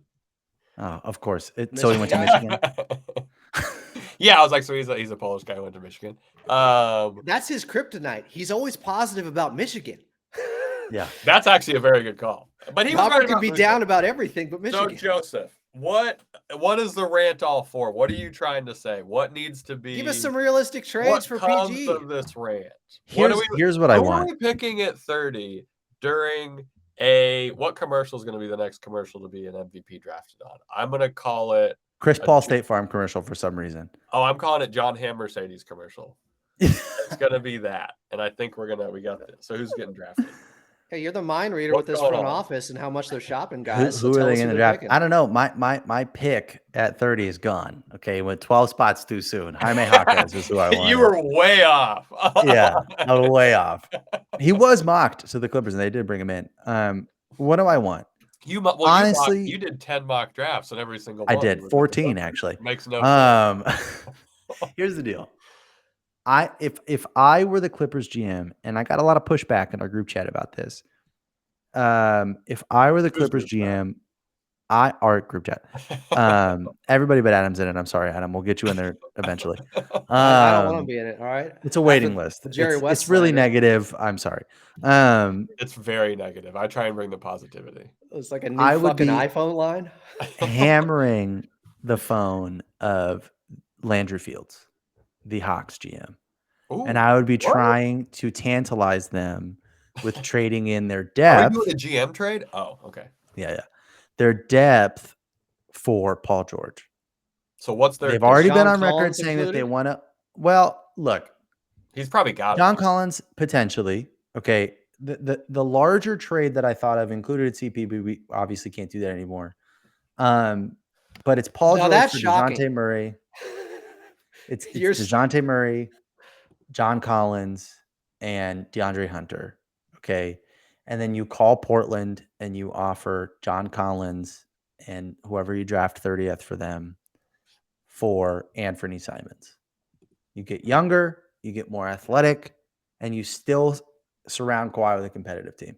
Do you have it open in your trade machine right now? I think we could share it if people want. No, I have it. I have it. I got it bookmarked. I got it. It's there. It's downloaded. It's there. But that's what I would do. Damn. The trade machine has been warmed up. So I think I would keep Collins over Simons, who I do like. Anthony Simons is a dead-eye shooter with athleticism. He is. And a dead defender. But that's why you bring in someone like DeAndre Hunter and DeJounte Murray. You start them all together, and Kawhi has a bunch of young guys to run around and do shit for him. You keep Terrence. I don't hate it. I just don't think it's that realistic. They're all the executive assistant. They're all executive assistants. Kawhi has 4 executive assistants. He makes all the decisions. Just get Kawhi to the finish line. That's all you got to do. Get him to the finish line. Get him to the board playoffs, meeting. Be healthy. Get him to the big meeting. He'll don't fuck knock up. it out from there. Yeah. I agree. There's definitely something to that. I just think just if get Kawhi healthy in a playoff series and you got a chance. And you got a lot of youth, you got a lot of athleticism. You can It's kind the of go from there. the term, Joseph, you and I say all the time, innings eaters. Yes. We That's all need you good. need. I don't usually like cross sports metaphors, but innings eaters is exactly what the Clippers need. You know who's an innings eater that we haven't talked about who's been available for trade? Colin Sexton. I'm in. Okay. It would need to be a little bit bigger, I'm though. all in on Colin Sexton. The problem is I don't know. As much as I love Colin Sexton because he's crazy, and I think the Clippers need more guys who are crazy. Absolutely. They thrive with Pat Bev. Yeah, exactly. Crazy person in a good way. But you We're didn't not want saying Kyrie this in a bad way. Okay. Well, that's different. That's different. I'm talking about on the court. I'm talking about crazy guys. Colin Sexton on the court. We're talking within the rectaingle. We're talking exactly. Inbounds crazy. Not out of bounds. Not out of bounds crazy. Yeah. I don't know if I am willing to sink the future asset cost that it would take to get Colin Sexton, because I have a feeling that Danny Ainge would ask for 28 and 30. And I just don't know if I'm doing both those picks for Colin Sexton in the future. I just 2028 and 2030. I was like 28, 30. Yeah. Oh. Yeah. Yeah, that's big. No, that's a fair concern. I wouldn't trade 2 first-round picks. Especially because Go ahead. No, go ahead. If we're gonna give Kawhi and PG these $800 million. Yes. Isn't it 4 for 220? I think so. Yeah. It's 4 for 220 for PG is what he's at, his next contract. If we're giving him 4 for 220 and things continue to track the same way they have been historically. Yes. Yeah. That's all I'm saying. Just historically, if things continue to do what they're doing, the direction my hand is going. Yeah. The chart really bad. That becomes a rough contract. All your geometry majors. So those picks become. Yeah, I think I'm with you. Adam, you have a look of disgust on your face. No, I like Colin Sexton. Adam John Collins. Adam just took 2 earplugs out. I like DeJounte Murray, who's got a relationship with Kawhi. I mean, true. I don't hate the move. I just find it unrealistic. When people complain about why aren't the Clippers doing this, and it's like, well, first of all, it would have to be completed for you to know that they were doing that. Right. I just want more solution-driven stuff that is realistic. And I'm not saying it's totally crazy what you're saying, but it's a little bit fantasy. It's a little far-fetched. I hear you because we haven't heard. But the Hawks have been on record about trying to clear the clutter for guys like AJ Griffin and Sadiq Bey, who they acquired, who they really like, right? So can you absorb? The Sadiq Bey hive is so strong on Twitter, by the way. Right. I like Sadiq Bey too. Concentrated group. But what I'm saying is could you? That to me is a realistic trade partner, because you're saying, okay, look, I'm going to give you a star to pair with Trey that works a little bit better than DeJounte Murray. Okay, just a little bit, right? I think that's fair. And you're going to have more minutes for guys that you have coming up that you're going to have to pay. They've got a lot of future money. DeAndre Hunter already signed an extension. John Collins signed an extension. And DeJounte Murray is up for an extension, right? This is also part of a money play, right? You give them PG for 2 years. Yeah, exactly. You give them PG for 2 years. They can decide whether or not they want to extend him after this year. They have an easy decision, right? Yes or no. If it's no, they play it out. They let them go. They keep their young guys. They keep kind of the machine turning. Another trade I want to ask you about. Would you do, okay, because you want solutions. The Knicks were mentioned. Would you do Emmanuel Quickly, Josh Hart, and Julius Randle for Paul George? Nah, I don't want Julius Randle. I don't know if I want Julius Randle on this team. Got it. I'd rather him than RJ Barrett. Well, sure. RJ Barrett, not a great basketball player, bad, even worse contract. Okay. Yeah, I mean, not great. I like Quickly. If the option is a kick in the nuts or a kick in the shin, I'll take the kick in the shin. Like, that's what I feel like that argument. What if they add their their extra picks next year? What are their extra picks next year? They have like a protected Washington pick, a Detroit pick, and a Dallas pick. all for next year. So they trade none of their own picks. You get 3 picks. One might not convey. That's the Washington pick, I think. Sure. But you get 2 first-round picks next year. So 2 first-round picks. Plus a maybe third. Julius Randle quickly. Josh Hart for Paul George. We'd have to add something else, which would be one of our older wings. No, would be my guess. that money works. That money works? That money works. Depending on you still have all your stuff. What side of the bed I woke up on. I would maybe consider that trade. You still have all your other stuff. Adam? You can work another deal. Your thoughts? I consider it. Josh Hart has had injury issues, but yeah, I'd consider it. We love Terrence Mann, right? What if Absolutely. we had 2? What if we had 2 Terrence Manns? Then they both couldn't play. Exactly. Then they both could play 15 minutes a game. Exactly. Yeah. So that's the thing I kind of want to talk about is like, does your frustration with this team become a lot less if Terrence Mann just ends up playing like 30 minutes a game next year? No, not if Russ starts. Not if Russ comes back and starts. No. What if it's the Gortat start? No. Even if he just gets the 10 if Russ is back on this team, they've failed this season. 100%. Because they have capitulated to a losing attitude. Mr. Thesaurus over here. Yes, that's true. I am getting my master's. I just finished my last class in my master's. Your master's in Thesaurus? Yeah, that's right. I studied the Thesaurus. Wait, you finish your last class of your master's? Yeah, I have to do my thesis, so I don't have my master's yet. Well, congrats. Still a big hurdle. Congrats. Way to go. I am hammered right now to celebrate. So absolutely. Wait, did you finish it today? Yeah, I turned in my last thing yesterday, and then I finished my last assignment today. Damn, what a way to that tassel to the side. Let's go. Yeah, bro. Come on. Throw that cap in the air, man. Okay, yeah, exactly. Elaborate on this inflammatory comment about Russell Westbrook, and they have committed to capitulate. The whole reason we got Russell Westbrook is because Paul George didn't like to be picked up full court by Drew Holiday. You've brought that up. Yeah. And he said it. He actually did. I didn't make it up. He literally said it on the Podcast P podcast with Paul George. Okay. Quick tangent. Many people have asked me why I hate the Paul George podcast. And it's not that I hate the content of the Paul George podcast. Although sometimes I do hate the content of the Paul George podcast. Correct. The reason that I hate it as a thing is he puts his foot in his mouth. Yep. Some people just do that. There's zero filter. Zero. I got news for you. You talk long enough, you start to contradict yourself. He doesn't talk. I did a podcast for 4 years. Okay, never contradicted myself once. Thank you. Until right now. Adam, that's the issue. He doesn't talk very much, and he contradicts himself. Yes, he does. Before that, we're in the driver's seat. He can spin yard. He talks. He can't spin yarn. The man doesn't know a thing about yarn.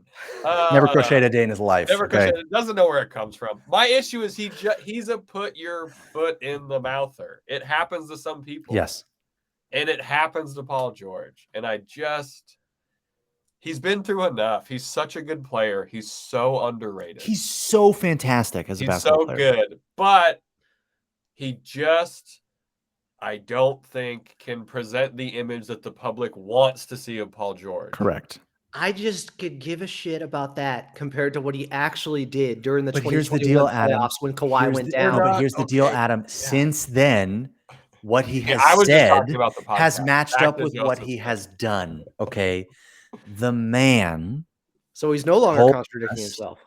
Listen, the man told us that his little ego, was bruised because Drew Holiday picked him up full court, which meant he was no longer willing to do what the team needed him to do to succeed. So he said, come and get my security blanket, which is Russell Westbrook, while he was still on another team, Adam. First of all, I think a lot of people in Clipper Nation would say we don't want the ball in his hands all the time. Yeah, and they're wrong. There's certain situations. Looking at what Paul you just George talked about, having the ball in his hands, the 2021 playoffs proved that the offense works best when the ball is in his hands and he wants it in his hands. When he had his Reggie at that level, it worked. You're right. Okay, and so maybe instead of Adam, instead of bringing back in the worst volume 3-point shooter in the history of the NBA, maybe we should bring someone who can fucking shoot for him to have off of him. I don't know. I just saw him shoot 36% as a Clipper. It seemed like he was 36. I'm gonna hang up. I'm gonna hang up because this is insane. League average. That's league average. Insane. What did so that he didn't shoot 36%? Are you going to claim small sample size on that, but you wouldn't do it with how many minutes he played next to PG and Kawhi? Let me look it up, Adam. Let me tell you. See, this is the thing. You look up. I'm here to moderate between these two. You look up the stats. That's the issue. You bring a stat, you look it up. That's totally fair.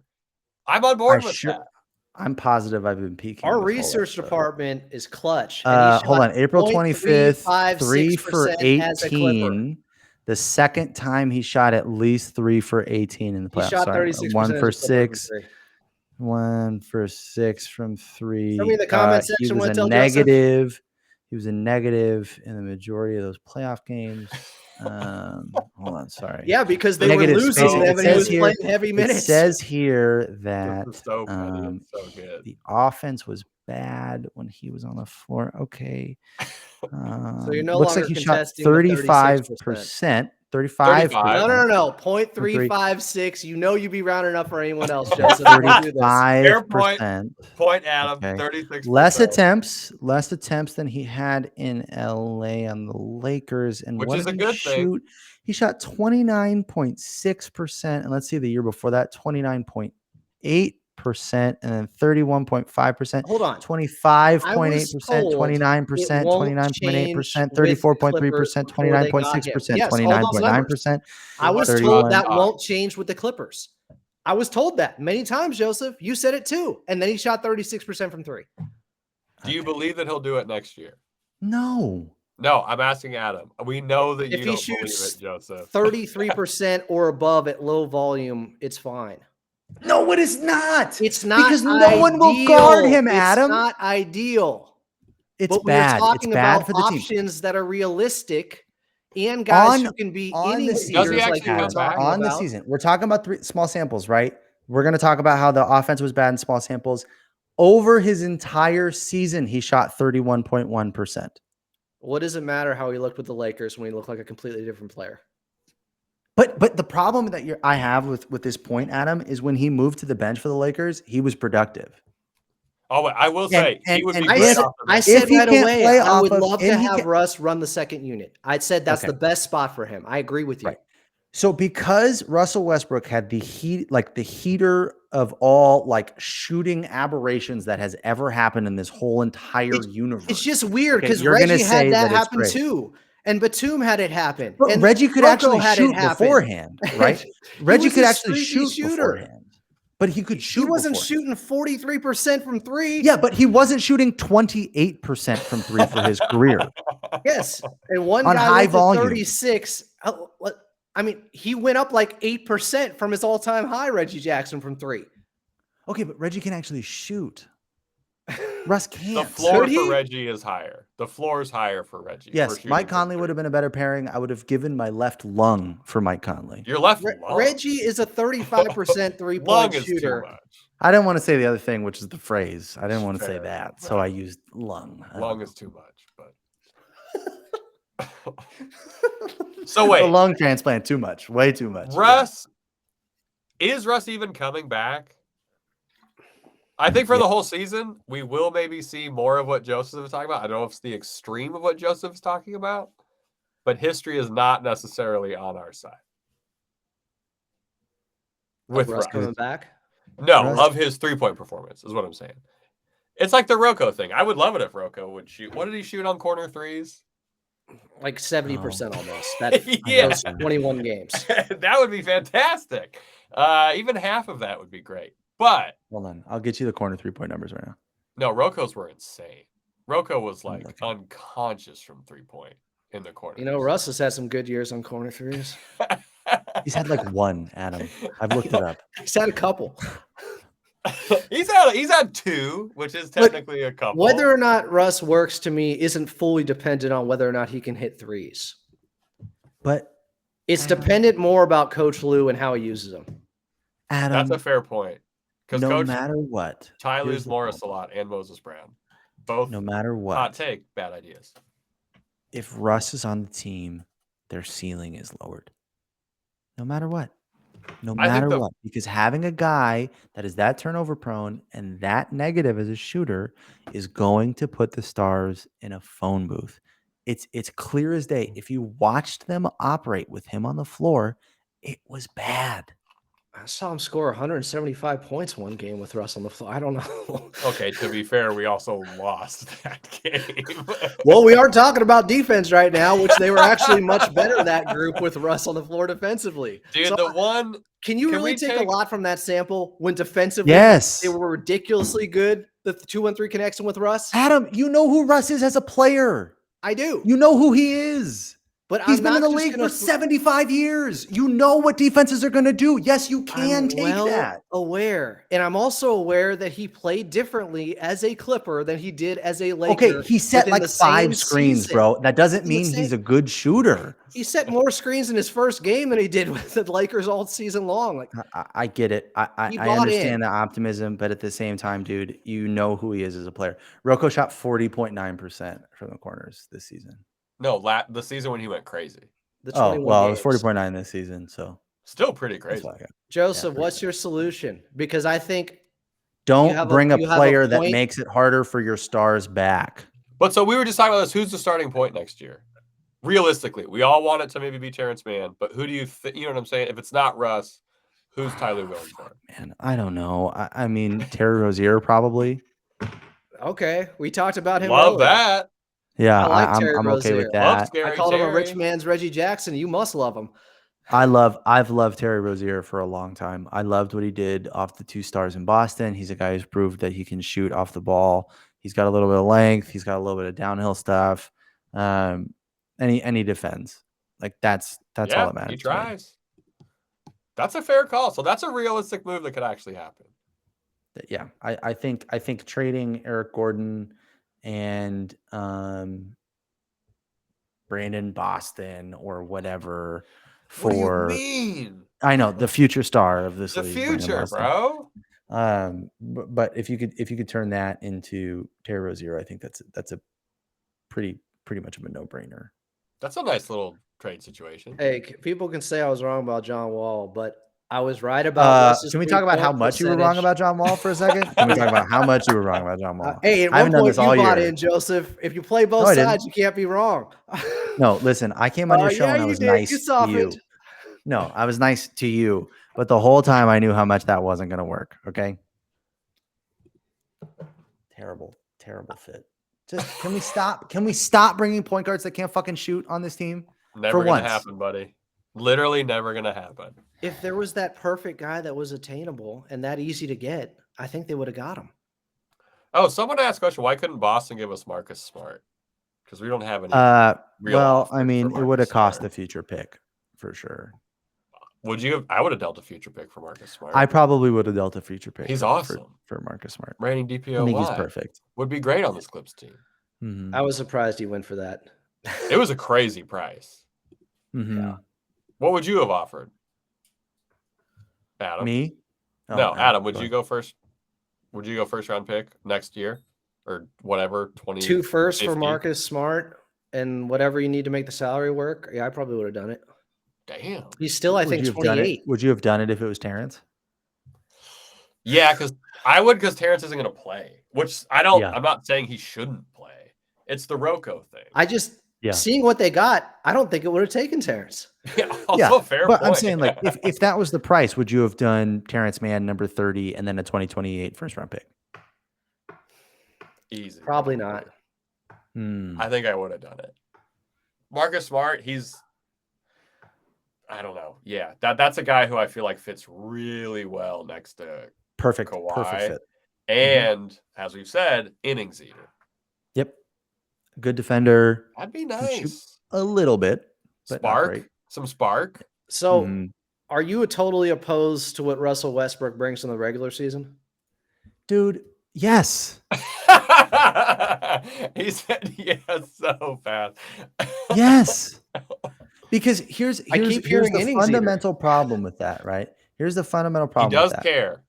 If Russell Westbrook is what your team needs, you need a new team. From the belief if they cannot get up on their own, then there needs to be drastic changes. And that's exactly why I feel the way that I feel. Because if Russell Westbrook actually saved the season, and guess what? I believe Ty when he says that, right? I believe him because the answer wasn't on the basketball court. It was off of it. Russ saved the season off the court. And the fact that that's true means that this team needs to be blown up. Because that's pathetic. I mean, that could pathetic. Just mean they're missing something. I don't know if they have to blow it all up.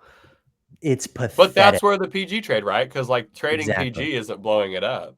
That's a missing something thing. But it's shaking things up enough to where people are like, okay, it's time to do something different. What changed for you after 2021 with the second half and through the playoffs? It felt like the vibes were right. So it honestly was, it was really early, if I'm going to be real with you. You know, as you guys know, like I was there every game. I came to every game this season, you know, when it was a home game, and I tried to get the vibes and like all this other stuff. Right. And early this year, they just didn't care. And to me, Law said the same thing. To me, I've got some information on that. But like there is a problem that I had from the beginning of the season, which was all off season long. They sold us this bill of goods, right? That they're determined, they're working, they had their year off. This is it. They're locked in, all this bullshit, right? And then they come out and they just don't care. Kawhi, I'm going to come off the bench now. Right. Oh, I can't do this. And then he hurts himself because he was too big coming in from camp. And that's a fact. We know that's where the injury came from. I'm speculating. But like the dude was at least 35 pounds too heavy. And once he slimmed down, he looked like I don't think he lost 35 pounds. I don't think so. Well, 35 feels a bit heavy. I wasn't on weight for wrestling. Was it? You saw all the videos of him coming. I loved it. I was like, oh, he looked like he was built like a fucking freight train. Yeah, it was and then great. All of a sudden he looked like Kawhi again, and he starts putting up 30 points a night. Crazy. He always comes. He came in just like that in 2021. I remember people said the same thing. Look at Kawhi's bulked up. He's hulked up. He does that all the time. And then he loses it as the season goes along. This was a different degree because of his injury. Anyway. They came in with a bad attitude. They came in not caring. And then they continued to not give a shit the entire season. So I honestly, I thought that maybe for a minute when they finally jettisoned John Wall, that the security blanket BS was over and that the stars were going to be the stars. And then they lose to the Bucks because Paul George was uncomfortable handling the ball. And then he says publicly, demands publicly that Russell Westbrook consider coming to the Clippers so that he can feel comfortable being off the ball. This is the same player that said that the reason why the Doc Rivers iteration of the Clippers didn't work is because he didn't have the ball in his hands enough. And now he says because his game was not coming off pin downs and coming off of screens. Now he's going to say that his game is also not handling the ball. So what is your game, Paul? What is it? Is it on the bench? Is it not playing basketball? Do you just not play basketball? Thanks, Deuce Times. I am a moron. I told you it was gonna be spicy. I'm a couple of weeks in. Good time. Funny. Oh my god, that is hilarious. Hey, you've been getting love too. For those of you not watching on @Clippers podcast on YouTube, Deuce Time that's just very funny. I don't. Yeah, that's great. I love that. I love that Deuce Times. I am a moron. This is just me like unhinged because I retired. But like, dude, I mean, how are you going to flip flop like that? You demand the ball in your hands. You get the ball in your hands. One good defender picks you up full court. And now you need your security blanket. I mean, he gave an example. Are we not blowing it out of proportion just a little No. bit? The Drew Holiday comment. Are you not taking that and running with it a little too much? Maybe. No. Like he probably did the same thing with the next 5 games that happened. It changed the season. Changed the season. You think it was a culmination of things? It was a I thought they didn't give a shit to start the season. Wouldn't that have changed the season? Did they finally look good when Terrence Mann got into the starting lineup? I don't care about the competition. I've heard that lazy thing all the time. Wait, Law brought up a good point about that, which I don't think that makes necessarily what you're saying not true, Joseph. But Law brought up the point that was when PG and Kawhi were playing playoff minutes. Like they were playing a higher minutes, though, which helps everyone look better. And then what happened when they played playoff minutes with Russ? Didn't go as well. Their defense was amazing. That's what the advanced stats say. Okay, you can't say it was all bad if the defense looked that good. They were still a +5 net rating. So the worst. Okay, so listen. You don't even own a pair of Jordans, bro. What 11 players played with Kawhi and Paul George this season. Okay. That feels only low. 4. Am I wrong? Had offensive ratings that were lower than what would be in like the top 5 of the league. What?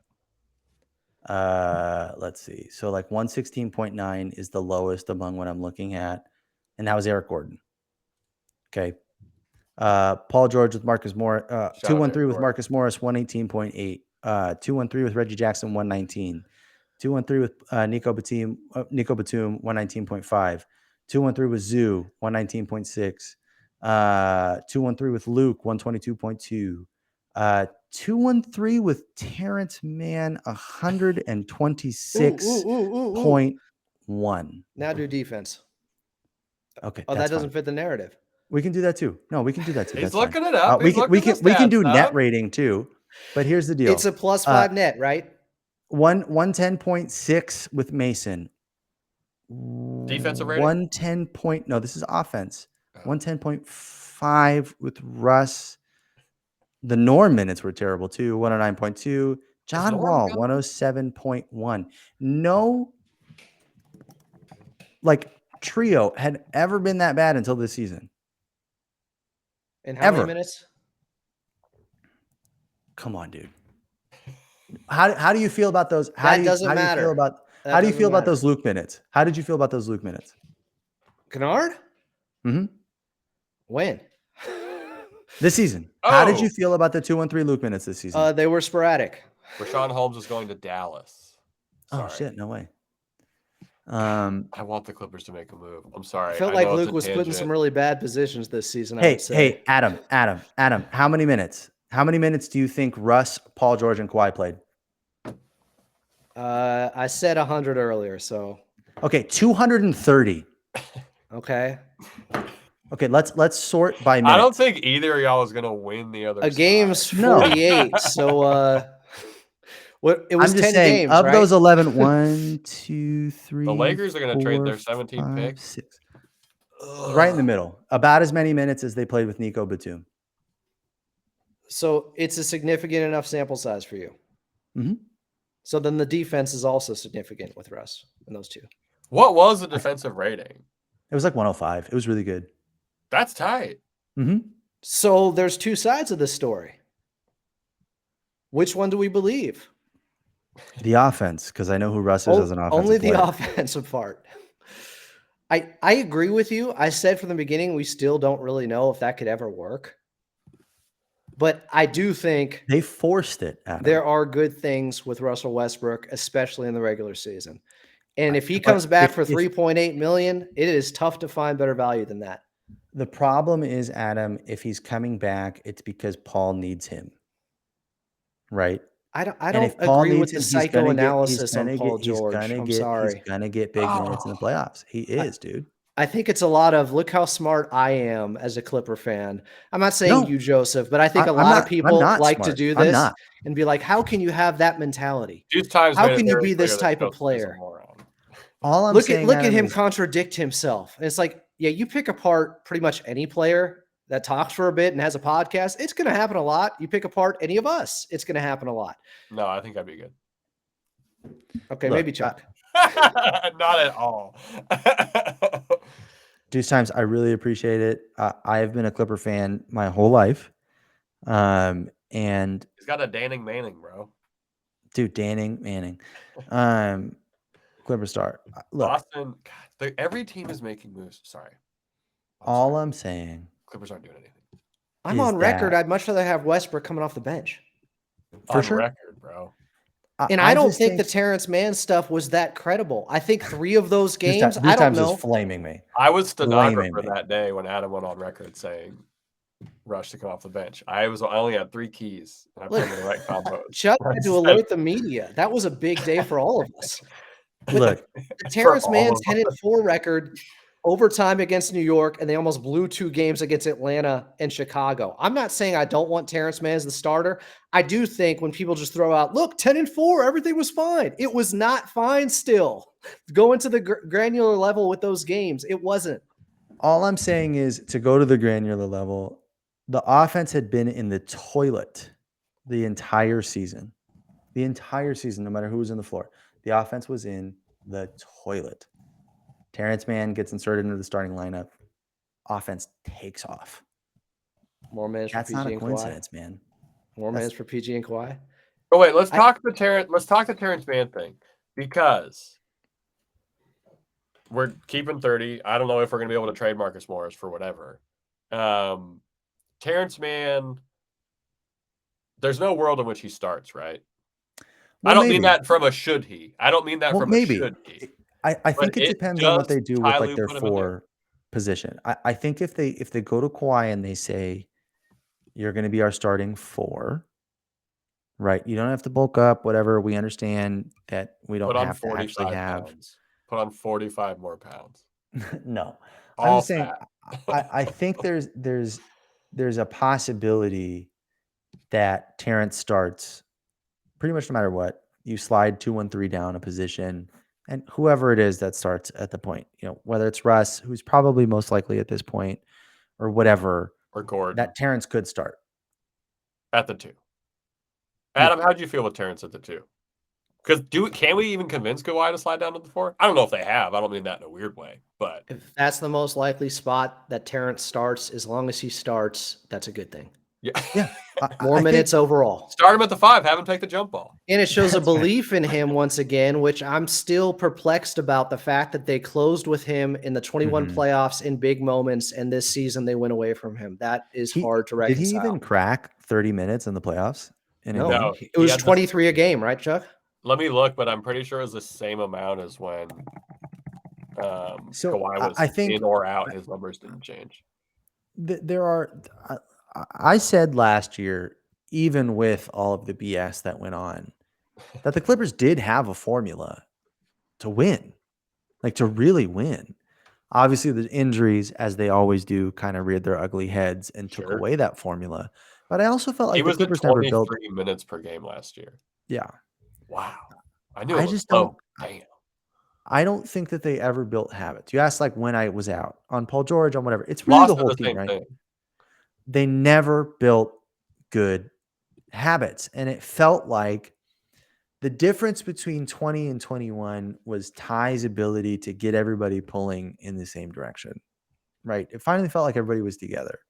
It took a long time. That 21 season was also up and down.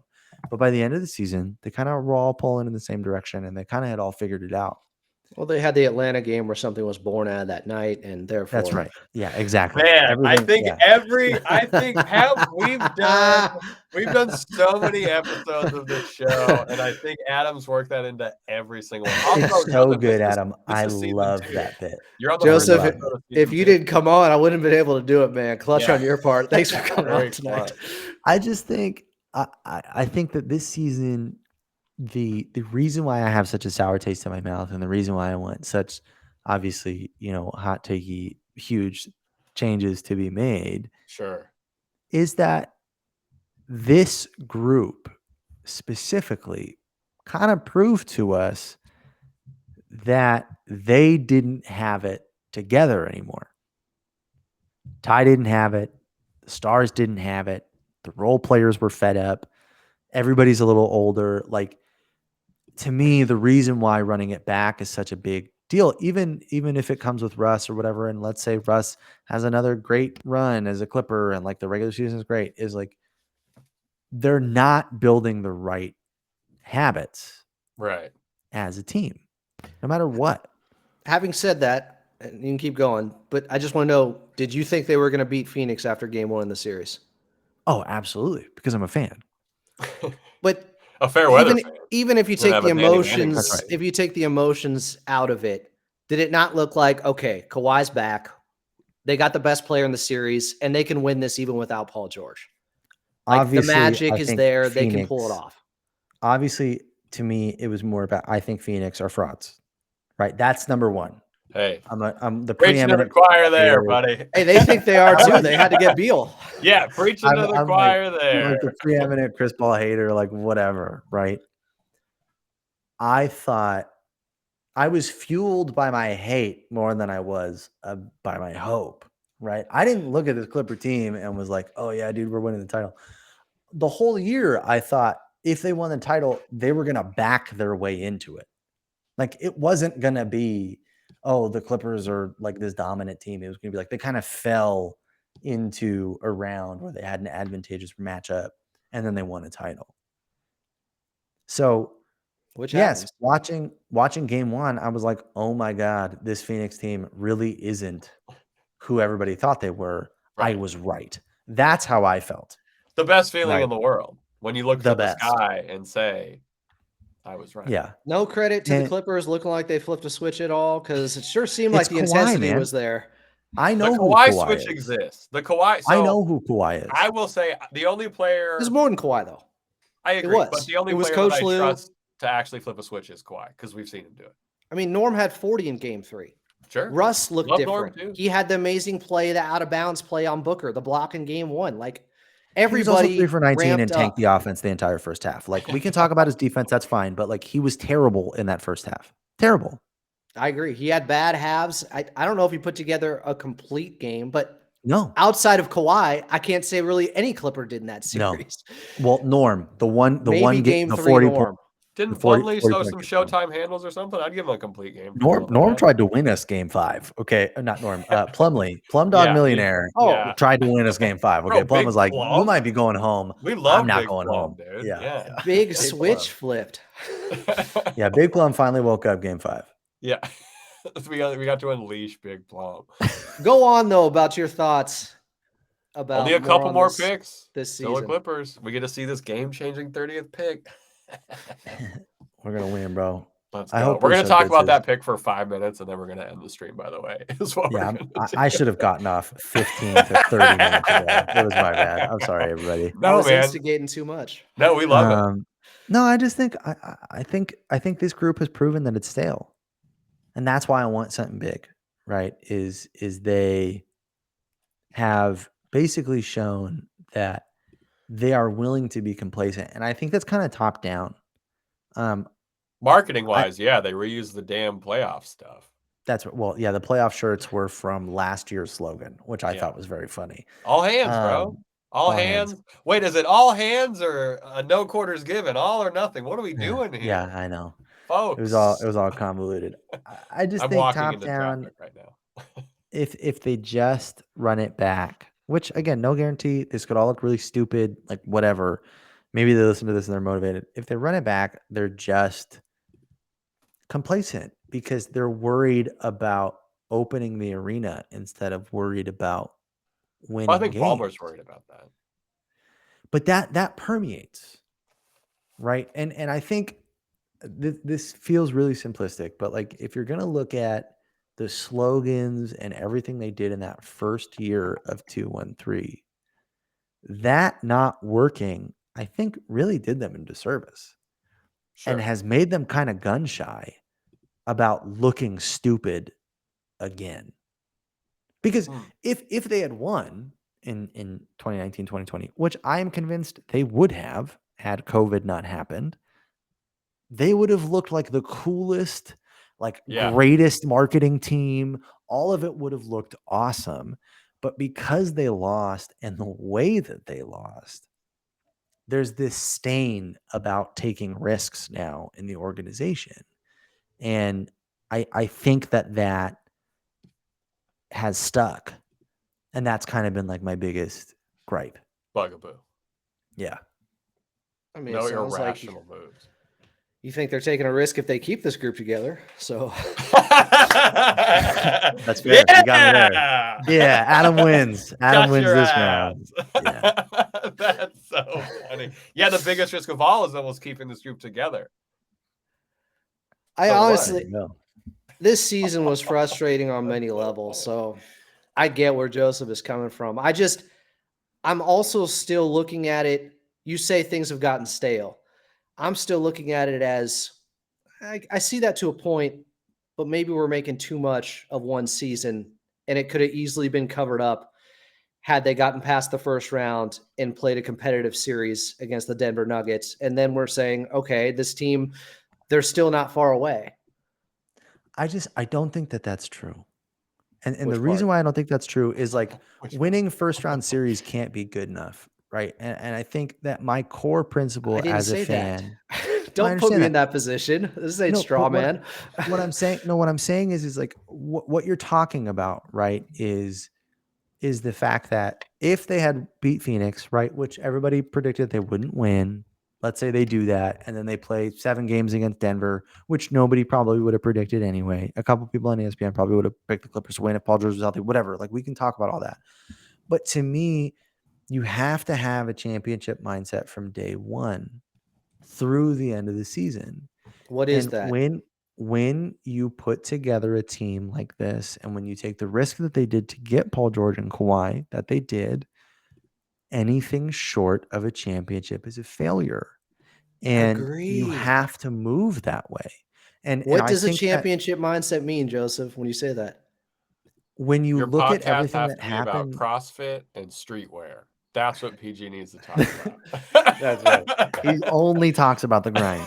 He becomes Dame. He just talks about the grind. Yeah. All he talks about is the grind, you know.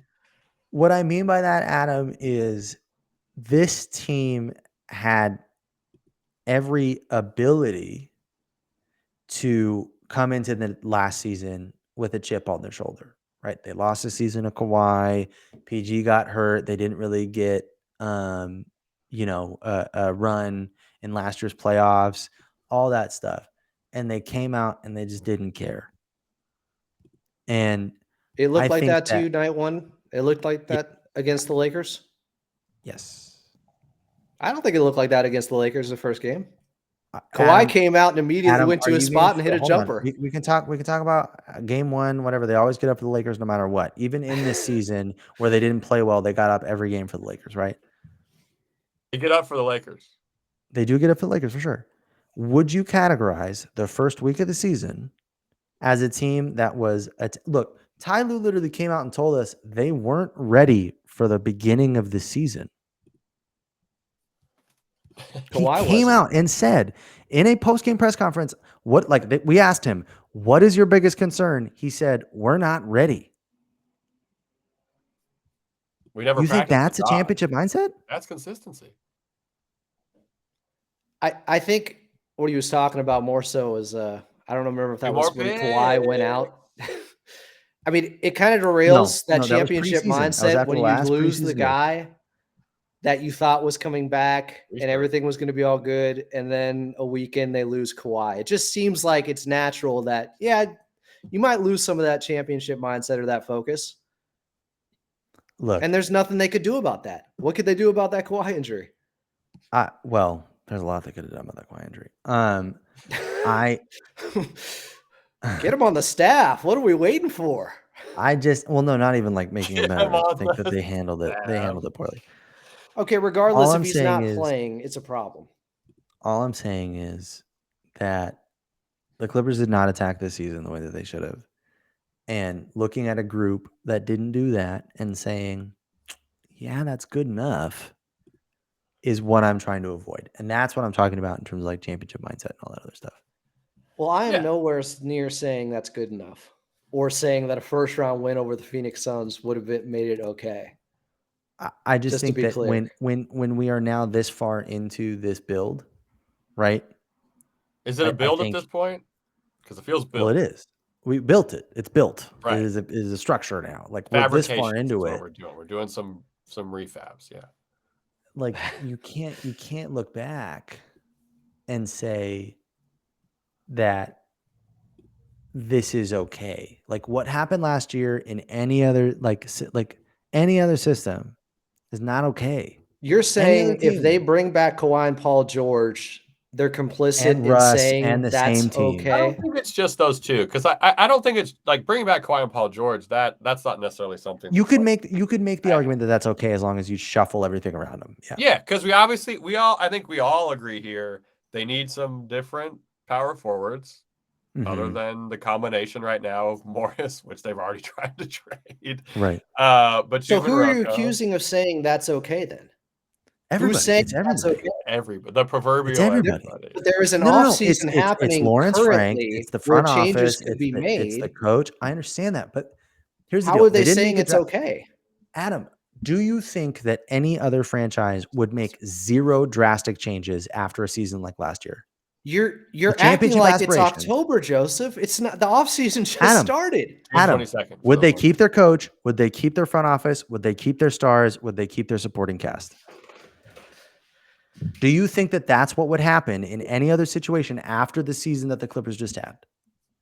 No, and I don't know if the Clippers are doing that either. Is the point, Joseph? You're saying you're already condemning them for an offseason that hasn't happened yet. That's ridiculous.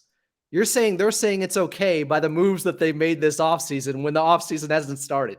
The Clippers don't move in silence like everybody says, and there hasn't been enough noise about shaking shit up. How much is enough for you? How much do you need? And the fact that if there's two teams that did talk to them about Paul George, to your point earlier, you want more talk about Paul George. One more pick than the Clips.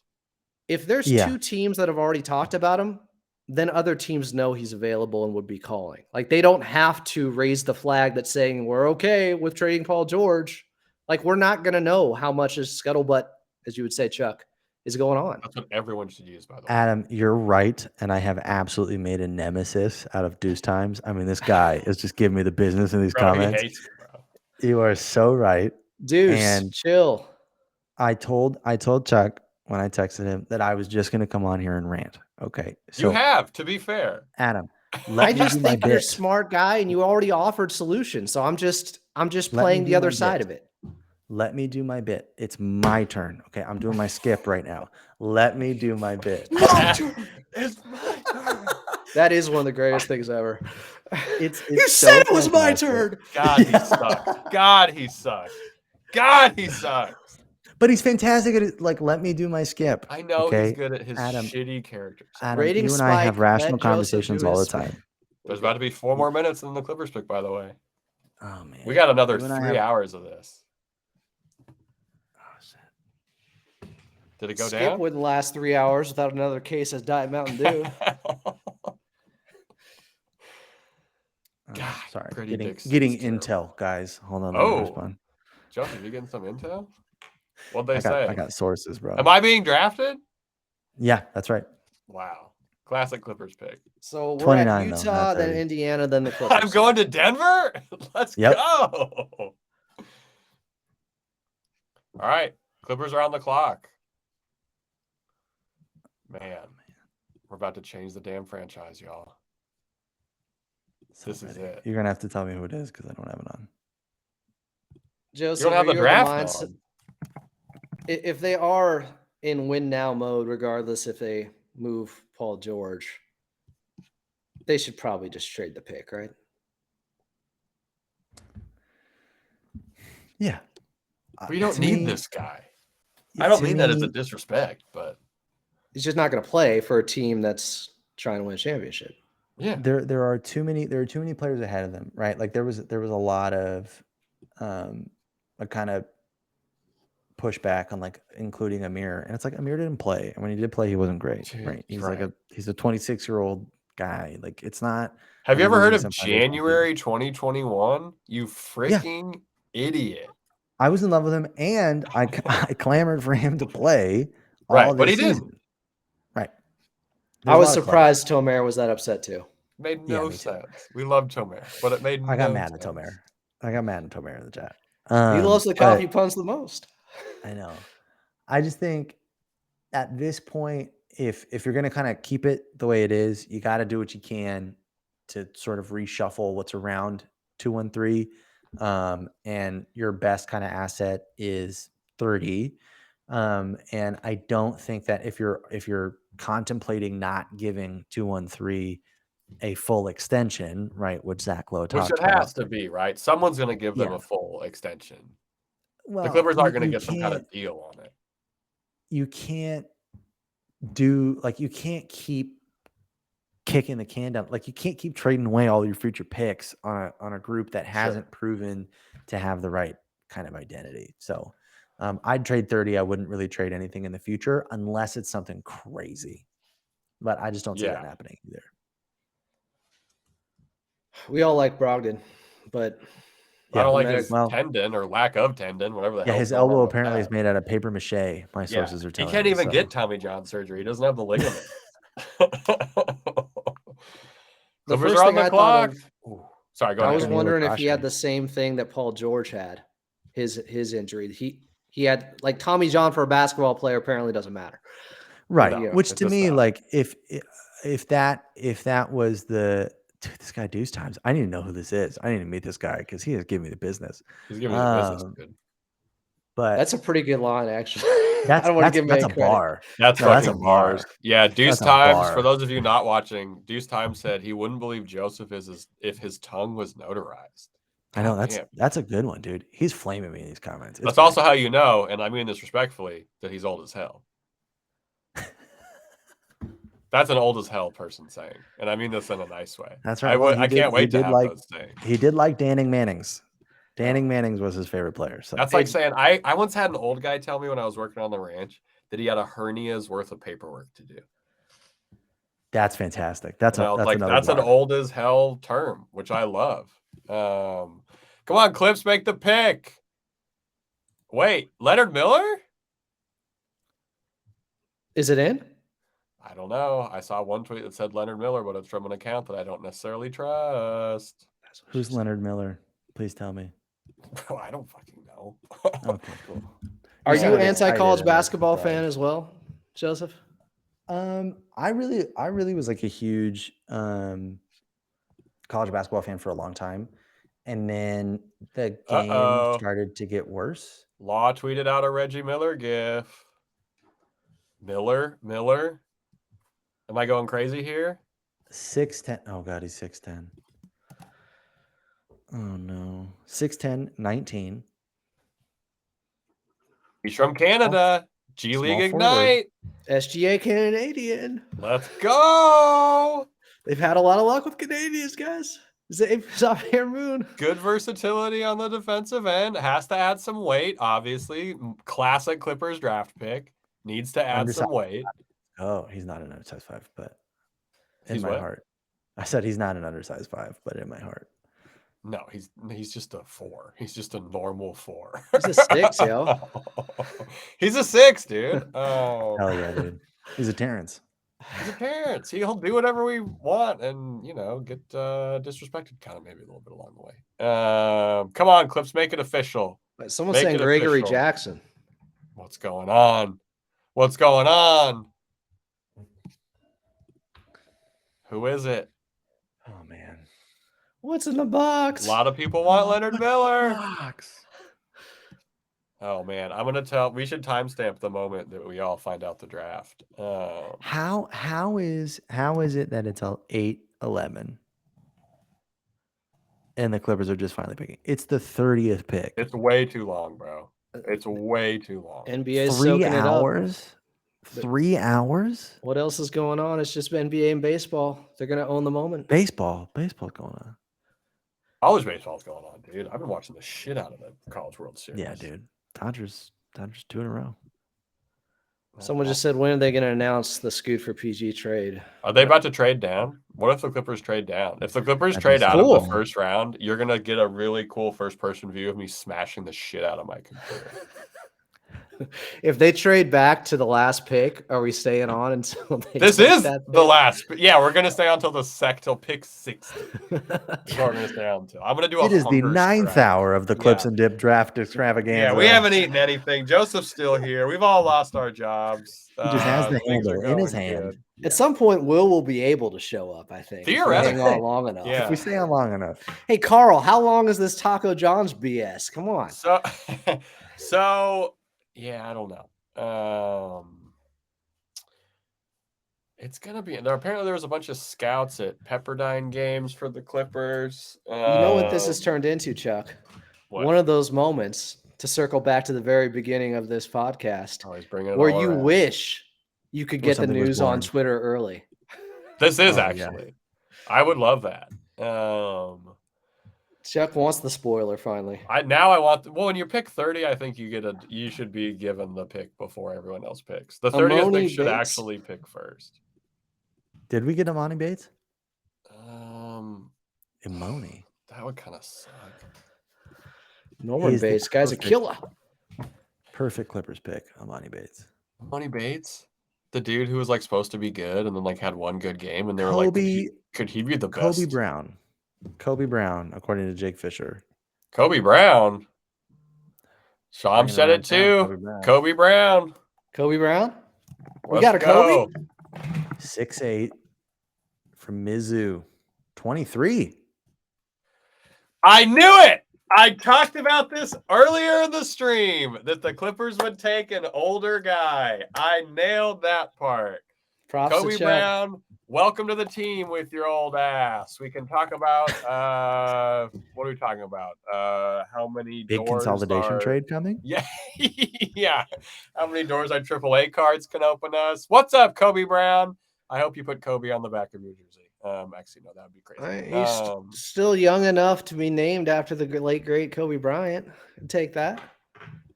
23 ain't sure. old. They need a Kind ready-made of. player, okay? Oh yeah, Kobe. Yeah. All right, minutes. All right, what are we thinking? Minutes per game. Kobe Brown first season under over 45% from 3. I'll take it For real? on 3 attempts a game. That's efficient. And he and Russ at the three-point shootout's going to be crazy. I know, dude. This fucking guy. They're both going to shoot over I'm delirious 40%. at this point, and god damn it, Adam. I'm old enough to remember when Marcus Morris said he was going to lead the league in three-point shooting, and then he and Luke Kennard were fighting for it. This guy's offensive rating is senior year $128. Wow. Get on board, Joseph. Get on board, buddy. That's Terrence Mann levels. That's Terrence Mann number. You know what his defensive rating was? $104. Wow. Welcome to hell, other teams. Sorry, I don't know how else to say it. I'm back in. I'm all the way back in. What are we thinking for Kobe Brown year 1? What's he going to put up in the G League? And I mean that in a nice way, because 38 minutes a game, 47 points, 6 rebounds, 4 assists. Oh, 6'8", 250. Big At boy. least 10 21, Space 22, Jam all dunks. SEC team. Average 16 a game. Let's Let's go. Weaknesses: despite being quick and nimble for his size, he doesn't boast a vertical leap that jumps off the page. No pun intended. Maybe a disadvantage when going up against bigger players in the front court. Let's go. Fouls too quickly. Older prospect. Perception of limited upside. Wrecked. This is a Clippers pick. Wrecked. This is a Clipper. He is a brick house. TSO Flake said he's a brick house. He looks like a brick house. This is going to be a good time. He's got that in common with Scoot. Sure. Oh yeah, very similar. Might be the similar player, similar projections. You know, the rookie Kobe Brown class, is a bench player. How dare you? How dare you, sir? Adam wants him The started. nerve. Adam said, "Start him. Get Marcus out of here. Put Kobe Brown at the 4. Unique combination as a wing player after averaging a career high 3.3 attempts per game from 3. Wow. Let's go. You know." Proven glass crasher. Oh, need that. Need A that. Marcus Morris archetype. Let's go. Him and Musa. Bro, if you go small with him and Musa for the Caliente Clippers, good luck. Good luck. Ontario Clippers now. Excuse me. They're always Ontario on Caliente Clippers. to me. I don't know what you're talking about. Someone's saying Kobe Brown over Marcus Morris. How we feeling about the pick? Let's grade the pick. Instant grade. A plus or A plus plus? A plus, bro. A plus. Do you think they were? What if they just did no research and they were like, shit, Kobe. I know that name. You mean like they did with Oturu? They knew how tall he was, kind of, for the most part. They did not. They knew he was over 6 feet tall. At least over 6 They feet thought he was a little bigger, though. They thought he looked bigger than he was. Adam, he had a shrunk spurt. You can't account for that. That's true. A shrunk spurt. He drank a lot of coffee before he got to the Clippers. Yeah, and his bones just went. That's what happens. Your bones shrink up. Chris H is saying, seems everyone on Twitter hates it. Everyone on Twitter hates everything. Who? Yeah, it's a what would you love? What would you love at pick 30? And I mean, this is no disrespect to whoever's drafted at 30. Who are you loving at 30? Scoot what are we Henderson. getting at 30? Sure. I'd love it if Victor fell. Some Victor character issues. Yeah. Maybe he likes white wine, and everyone in France is like, that's how they get his draft stock to fall. I don't know. Like, what do we want at 30? How can you hate this pick? We have so many bigger issues. One of the things I love that Law talked about, and then we're going to wrap it up because we've been going for a strong 2:15. Yeah. One of the things that Law brought up was it's win now. We need to think about now. And he's not wrong at all. It's kind of what Joseph was talking about. It's a little of what Adam was talking about with how much he wants to see Moses Brown. Like, this is for now. So what I'm saying is don't be upset at the 30th pick right now. I know you can send whatever stats you want at me about draft capital and yada, yada, yada. I reject them. It's the 30th pick for a team that needs to win now. There's so many other things to be mad about. Just don't be mad about this. Be mad about everything that Joseph and Adam and I have talked about. Don't be mad about the 30th pick. Be mad at me. Don't be mad at either of them. Just be mad at me. Be mad at Joseph. But I don't know. Joseph, I would tell you to plug something, but you're retired. I am. And you know what you do when you're retired? You come on a podcast because you have an hour of free time. That's right. I just want to say I love you guys. Adam, you know that I love you. And you know that I'm doing a show. But I like the way you put that. I love notice your name. Your new nickname's Money Talk now that you're Money Talk, that's right. I love the Clippers. I want them to win. I want them to make me look like a big dumb idiot. So whatever that takes, I'm in. I'm all in. So he's all in. I'll be there. Well, it's gonna take Russell Westbrook, so I'm sorry. That's fine. If that's what it takes, that's what it takes. Okay. I hope. Can I propose a bet? Mm-hmm. If at the end of next season, no matter what happens with the Clippers, if Ty Lue says again that Russell Westbrook saved the season, will you get a Russell Westbrook jersey? Yeah, sure.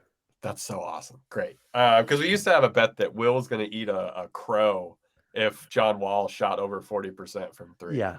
That didn't happen. Yeah. He got hurt, guys. He got hurt. Yes. I know you casuals didn't watch the season as intently as I did. I love Petty Adam so much. Adam, where can these wonderful people find this podcast? All right. Also, the next podcast is coming out in a week. You should be done with this one by then. If not, no worries. Adam, where can these wonderful people find our content? At Clippers Podcast fucking marathons is where you can find us. No, at Clippers Podcast on YouTube, at Clippers Pod on Twitter. Joseph, you still have a Twitter account. I do, but you don't have to follow me because I'm probably not going to be tweeting much. So that's okay. That's just follow Adam. Lie. Tell him how smart he is and how handsome he is. They do that already. Plug yours, okay? Yeah. Plug your Twitter, bro. Don't take anything I say seriously because I'm just a fan with a lot of opinions, okay? And life is a nightmare. Yeah, life. I'm just a fan and clips are a nightmare. Yeah, there we go. Exactly. Nailed it. Wait, before we go, you can find me at Chuck Mocker on Twitter. Find Will at Will Updike. Adam is at follow Adam A. We're gonna be back next week, but can we get a Clippers bro send off for the OGs who've been listening to myself and Will, who's usually here, do this. All right. Clippers Bro used to come on every now and then. Clippers Bro, how are you feeling about Kobe Brown at number 30? Listen, bro, it's me. Nobody in this draft has been talking about the killer that is Kobe Brown. Okay, the dude is built like a tank. Zion might be, chasing women around, but Kobe Brown has the right mindset and the same physical build. Okay, the dude can jump out of the gym and shoot from deep. He's going to be starting and playing 40 minutes a night, bro. You don't need PG. You don't need Kawhi because it's clips in 3 till we DIE with Kobe. Okay? I'll hang up and listen. Kobe, Clippers, bro. Thank you so much. We'll be back next week. And as always, let's go Clippers.